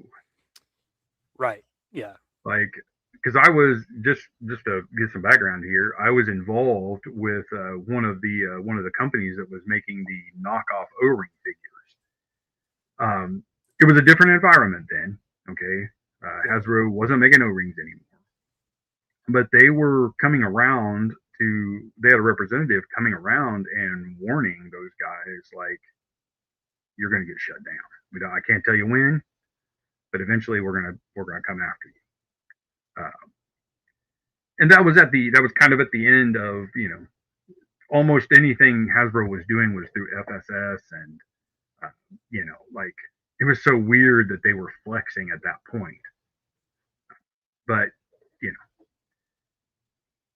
I mean, I have I'm not a stranger. I'm not a stranger to a cease and desist order. I have one from Lucas for some ARC Trooper statues that I made.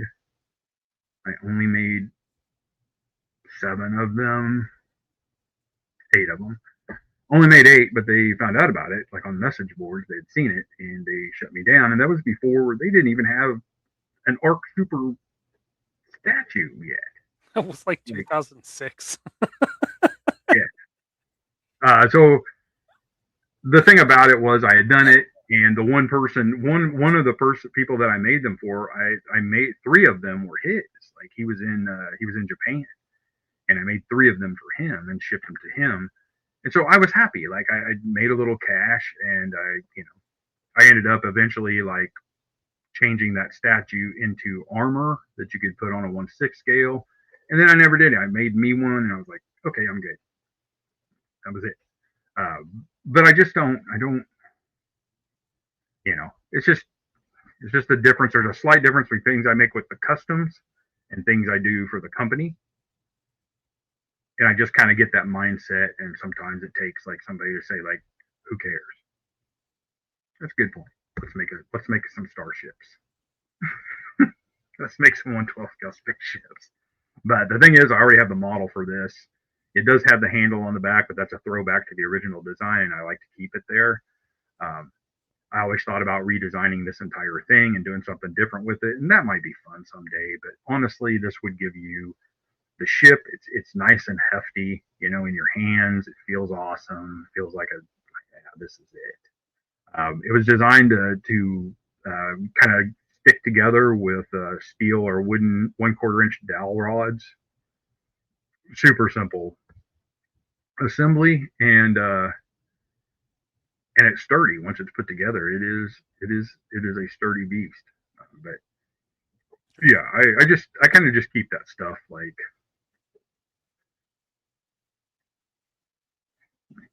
yeah.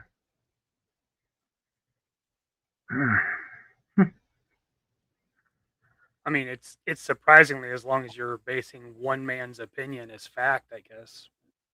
Yeah. If you're assuming that Fresh Monkey Fiction hasn't talked to somebody, I guess yeah. That's surprising.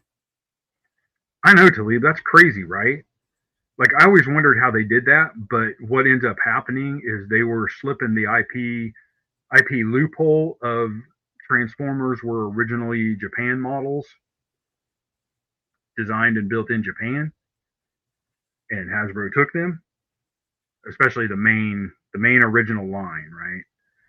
And there was some loophole they were getting away with that.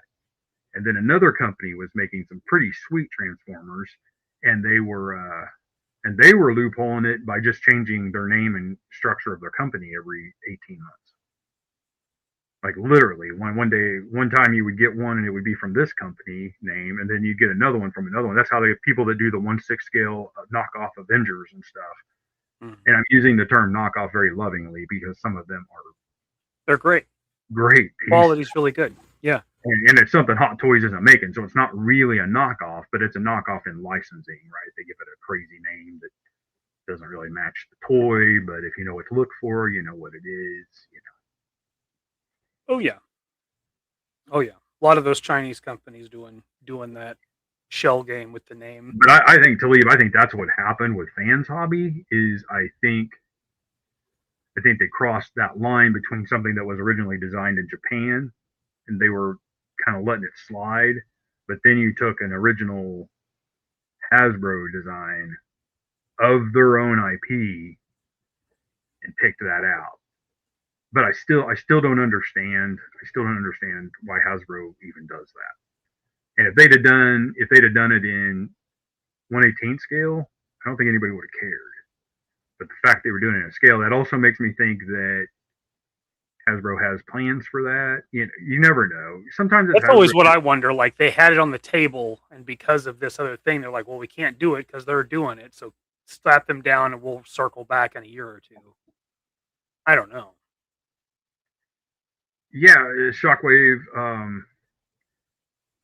That is all IP. Okay, when you trademark or copyright, all right, IP falls under more copyright than trademark. Trademark is literally just a name. All right, you can make it a font and you can make it the design, but the trademark office really doesn't care if you say I'm going to make Culligan Man action figures and the logo is totally different. If Culligan put their Culligan Man, trademark in a different font, you can sneak around it by changing the font. But it's only U.S., the U.S. trademark office, right? So Japan, China, that's why China gets away with making stuff. You wonder why? Because they sell it in China. But now we have AliExpress and Temu that suddenly I can get like, oh my God, is this really a sideshow statue for $120? Yeah, it is. It's a real sideshow statue that they were selling in China, and somebody bought a bunch of them that were super cheap because they were buying it directly right there with no tariffs or taxes or anything, and they just had a case of them and they're selling them on Temu. AliExpress, they have that. I don't know if you guys remember it. I can't remember the name of it. Flame Toys made it. It was a Snake Eyes model that kind of looked like a samurai. Really difficult to get. Anyway, they have a knockoff version of it on Temu right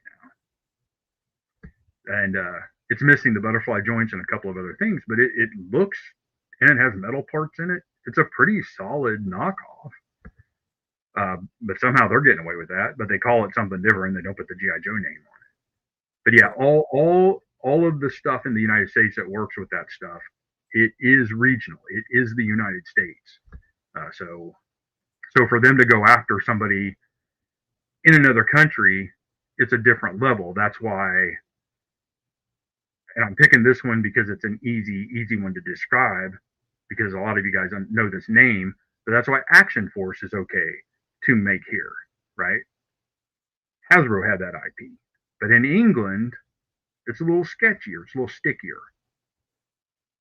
So, and that's why that was happening. Like people are like, oh, he stole it. Well, he didn't steal it. He just got the trademark. You didn't buy the IP. You bought the trademark.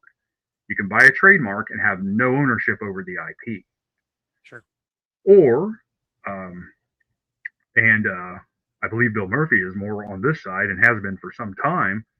He will go to the original owners and try to collect the IP.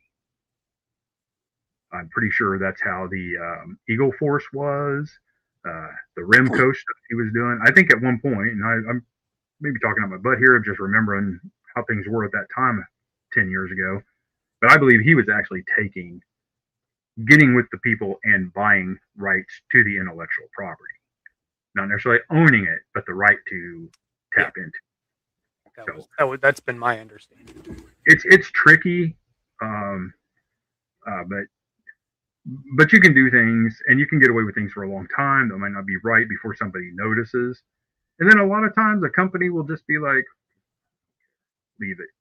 I just thought it was funny that with all the stuff going on, that Lucas decided before they were Disney, decided that they were going to snag me for making a minor obscure figure at that time.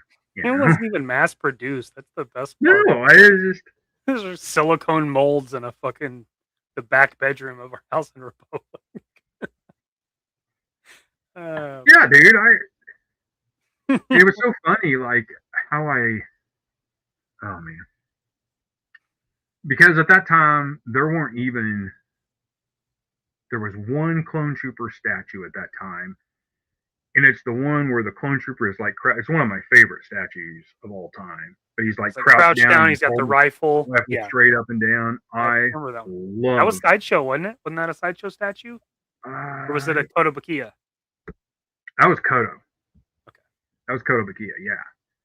But right before Revenge of the Sith came out, so at that time Hasbro had made the 4-inch ARC Trooper, which is funny because that was one of the things that Hasbro just came up, or I think it was Hasbro. I think it was still Hasbro. I don't think Kenner was back in the picture. Sometimes they put Kenner names on them, but I think the Clone Wars line that came out, they had like a battle damaged Obi-Wan, several other figures uh, from the comic books, and they brought them in and did like these, like they had like weird armor on them, and but in that line came the ARC Trooper, and basically they had just taken a clone trooper, gave him a skirt, the comma, put a sand trooper pauldron on him, and put a Boba Fett rangefinder on him, and added some thickness to the armor in a couple places, changed the boots up. Gauntlets, Very much. right? They got gauntlets, didn't they? Yeah, he had one gauntlet was like Boba Fett's.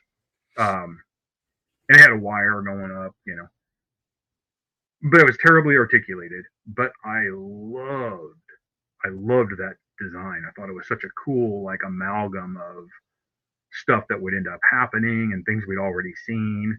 And that was before Karen Travis's books came out about the Republic Commandos that got super in depth of the clone trooper armor development and all of that. I mean, that was before all that. I just thought it looked cool. Like I was like, that's awesome.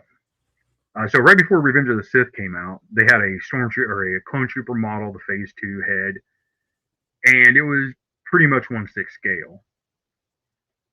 And I found, I don't remember what Chinese website I was on, but they were selling all the pieces, like the prototype pieces to that statue, all already disassembled.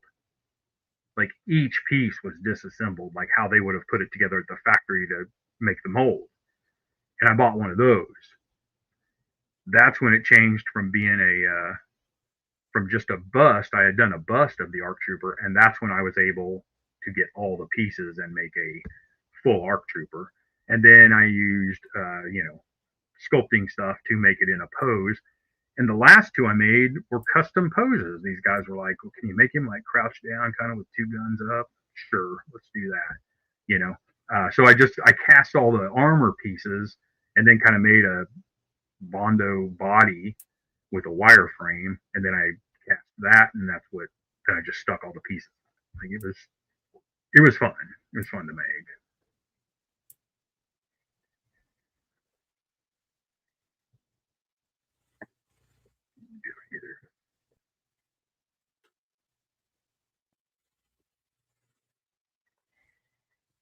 Double sided. I don't think I've used any for customs or anything.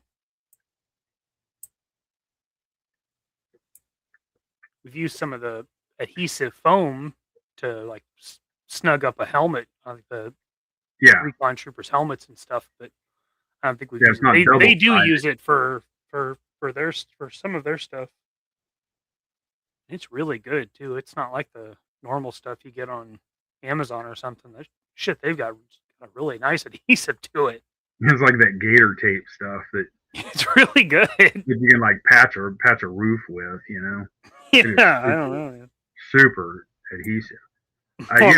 Mart still got some Hollywood connections or something that's like fucking 1/1 scale of crafting.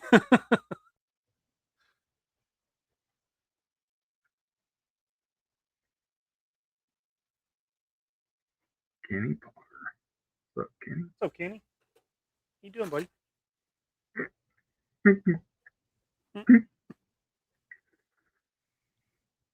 I appreciate you popping in, Joe fan. Very much. Thank you. The thing I do like about using double-sided tape, especially for like helmets and stuff, is it still has a little bit of give to it. So it's not like unnaturally stuck. Like you can. Yeah. Yeah, it's not gluing something down. Right. Absolutely. But yeah, I need to talk to a couple of people. I think it'd be pretty cool to pop out a few of these with a different cockpit in it to throw a astronaut. Yep, Shockwave. That's true. As someone who's used 3M products my whole life, I wonder about that sometimes. like when we was building boats, like 3M was one of our like people that came in all the time. We used their cleaners, we used their adhesives. Oh my god, Well, they were Brian? just right down the road too. Pretty handy. Tell Brian. So that's it. How did our poll go? Let's check it out. We're at 57%. Make ourselves a member of the Joes. Give that another minute or so.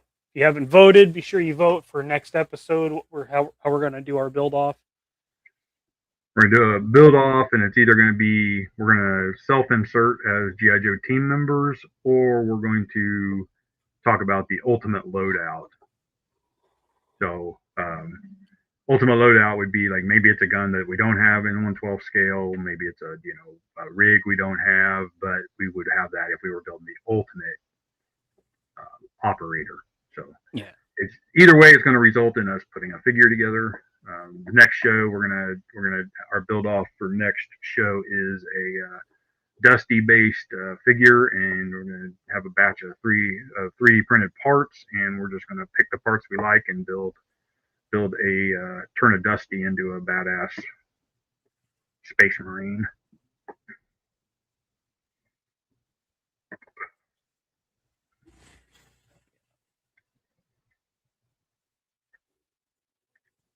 yep, 57%. Turn ourselves into a GI Joe. Okay. So next show, we will hopefully be showing you our Dusty Recon Trooper. Mm-hmm. And then the other part of the show, we will talk about what we're going to do for our build. Mm-hmm.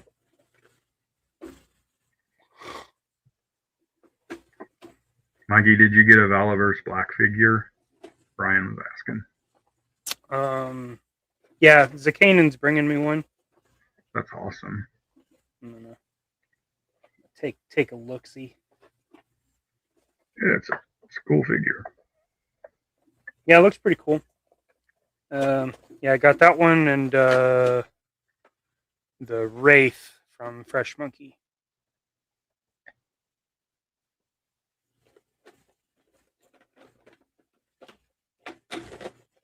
Shockwave says you may need to chat to get the poll to populate. Huh?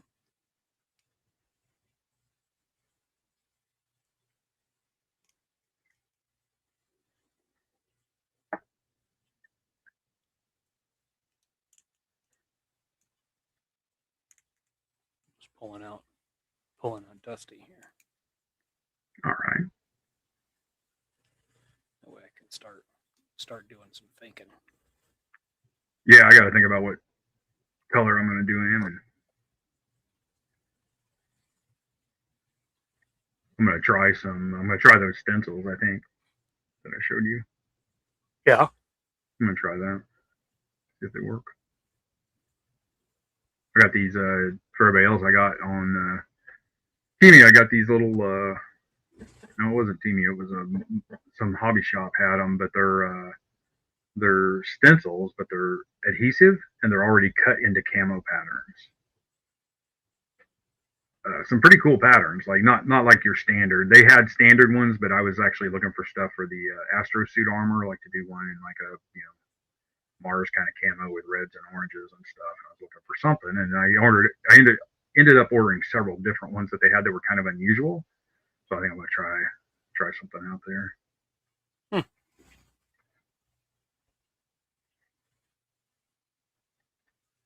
So I don't know. We'll see what happens. Shockwave, the poll's already closed, man.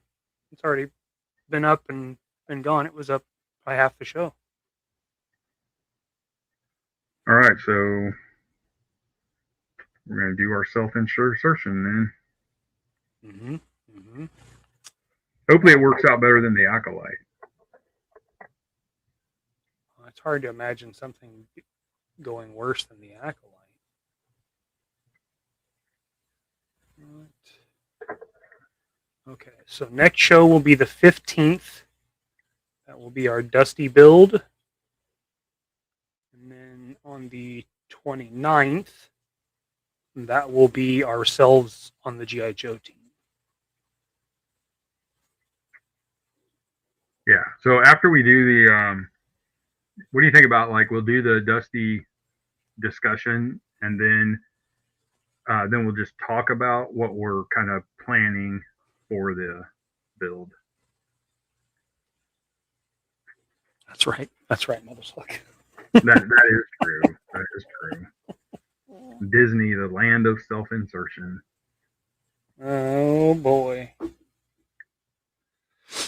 Like I said, this isn't main character syndrome. The idea is to come up with a figure that would integrate with a fire team you were putting together with the two. So not a pilot, or not their main specialty isn't pilot. Can be an awesome ninja that can go by themselves and take out a whole army, like an operator level character. Yeah. Yeah. So do we want to like come up with like the whole like a vile card list of it? I mean, obviously birthplace and stuff we know, but no, we'll save a primary and a secondary. We'll save that for the show where we reveal the character in its complete form. Next week we'll just discuss, like, maybe we'll do that thing like what you do, where we just take the figure that we're going to use or the parts we're going to use, and we just kind of put it together without it being painted. Okay. And this is what it's going to be. This person's going to be this. Like I say, it may be, in this case, this gives us a little time, but if you come up with something like, hey, I want this guy to carry this, we need one. And it's not, nobody has it, or I don't want to pay $25 or $50 for it. So maybe we got to 3D print a part or two to get our stuff to come to life, but that's okay too. Very good. That works. We want to lay any ground rules? Other than the things I mentioned, I don't know.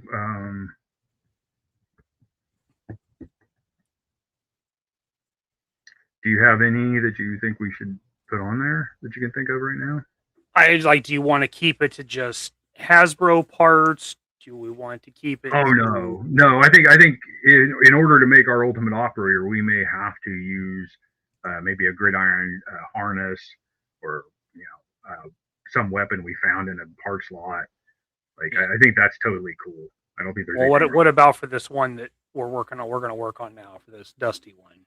Do you want to lay any ground rules, or is it just using some of the parts that you've made, and we just paint this? I think that's the only thing. Like, we're just going to try to use some 3D parts that we would offer as a kit later for a Dusty. But how we apply that, like if we were going to put gauntlets on him and they had hoses, or if we were going to, and we're not going to throw the hoses in the kit, like, just what you're going to, let's just make it open. Okay. The 3D printed parts are just the base. Like, if there's something else that you want to do with it, you want to add some filler on it and change the part a little bit, whatever. And is this stuff that you have, or is it stuff that I have? Like stuff that you've already printed, like stuff that we have available now? No, I need to print a few parts for you. Okay. There's a couple of other helmets that I don't think you've had in hand. There's a chest piece that I don't think you have, that I think would be cool to use. It's an armored chest piece. It looks very much the part of, like, not quite aliens, a little more advanced than that, but it's a cool piece of armor. Okay. And I don't know. We have the rebuilt Duke shin guards, the smooth ones. Mm. We could use those. I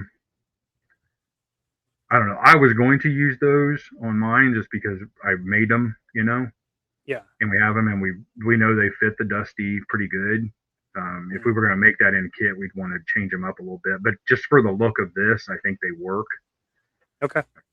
All right. So this one is going to be using a Dusty body and adding 3D printed parts that you're supplying. That's pretty much the parameters. Now we can do greebles and bits and stuff like that. Yeah, yeah. I don't Okay, want to change all all that because even if we were offering it as a kit, I would want people to say, just like Ray Murphy's Yep. Astro Okay. suit, That's right? exactly what I'm thinking. All right. That's Good. the idea I'm talking about here. We're going to take some parts that we have in the bin that we may modify a little bit to go to build them for everybody else, but let's just see what we can come up with. Okay. All right, to show everybody, like just two separate. Like you do yours and I'll do mine, and we'll see where we land. I mean, I'll probably talk to you about stuff I'm working on or doing on it, especially Sure. like when I come to the color scheme. Sure. It would be funny if we both ended up with the same color scheme, but I don't think we will. I doubt it. Morning, Zamont. Appreciate you coming in, buddy. Morning. So next show, Dad and I are going to take a Dusty, and we're going to do a build off of sorts, using 3D printed parts that Dad has that we have access to. That most of the stuff he's designed, it's his stuff. And then later determine if we want to provide it as a kit, so you guys can use these clearance Dusties for something fun. We do know a lot of people did buy Dusties to do some of our stuff, so yeah. We know you have them, and we said up front that we would do something with the Dusty body. So now we're going to do something with the Dusty body. We're going to do something with them. So that'll be next show. We'll do these. We'll have these done. So that sounds pretty good. I think it'll be fun. Like I say, just kind of getting back to doing something that is different than what everybody else, what you do in your other shows, and give you 2 weeks. You got some time to paint the body, and then I'll bring you the parts. Sounds good. Sounds good. Well, I suppose that's a pretty good place to wrap it up, too. I think so. Thank you, everybody, for joining today. We appreciate it. Thanks, everybody. Had a good time this time. Had to do a vote on not next show, but our next project, which is cool. You got anything you want to shout out there, Pop? I don't. Everybody, if you do want to reach me about something that we have, and we've had a couple of things come through the couple of KUK's website, through the email, our internet or our store company, they've changed their store, so you got to go through and basically like reset the whole website. So there a lot of stuff we have isn't on there yet, and to even put it on there, I have to redo the stuff we already have. So there's going to be some work there. So if you have trouble reaching us, all right, just contact me directly through Messenger if you're wanting a kit, and that's Astro Suit, Action Assault, whatever kits you want, Sci-Fi, Dragonski, all those. Anything you've seen us do or work on, if you want one, just holler at me. Just hit me on Facebook Messenger. It's the easiest way to get a hold of me. So, nice. All right. What do you got coming up? Let me see. Set. Wednesday, I've got the usual. Couple of two silly gooses presenting JMK Custom Works, where I'll be doing some painting this week. Last week it just ended up kind of being a hangout because I had Zacane in here, but that's next Wednesday. Next Tuesday, I will be on with GI Customs and Smudge and Gun Bunny, and we'll all be doing a stream talking about customs and stuff like that. So go over to GI Customs Facebook page and be sure you get yourself a notification for that for Tuesday night. And Friday night, Zacane and I will be back with Figure It Out, and we'll have Jay Bartlett on with us for Friday, and we'll be talking about our 5 bands that we wish we could have seen. So guys that are no longer with us, no longer tour, whatever the case may be. We've got 15 of them, to bring up, and the chat will put them on the tier list in whatever way they vote, which is kind of cool because the tier list thing, Zakane and I got that from Jay Bartlett, so it's kind of fun that we have him on with us to do that. It's been a few years. Yeah, it's been a bit. So that's it. That's all I've got. Guys, as always, thank you so much for spending your Sunday morning with us. Dad and I really appreciate it. We love hanging out with you guys. Love the interaction. And until next time, you have a good one, all right?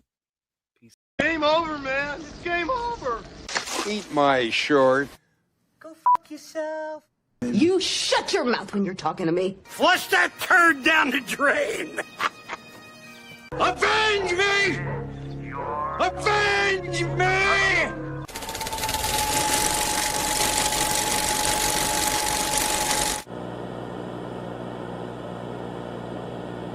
Thank you. Thank you.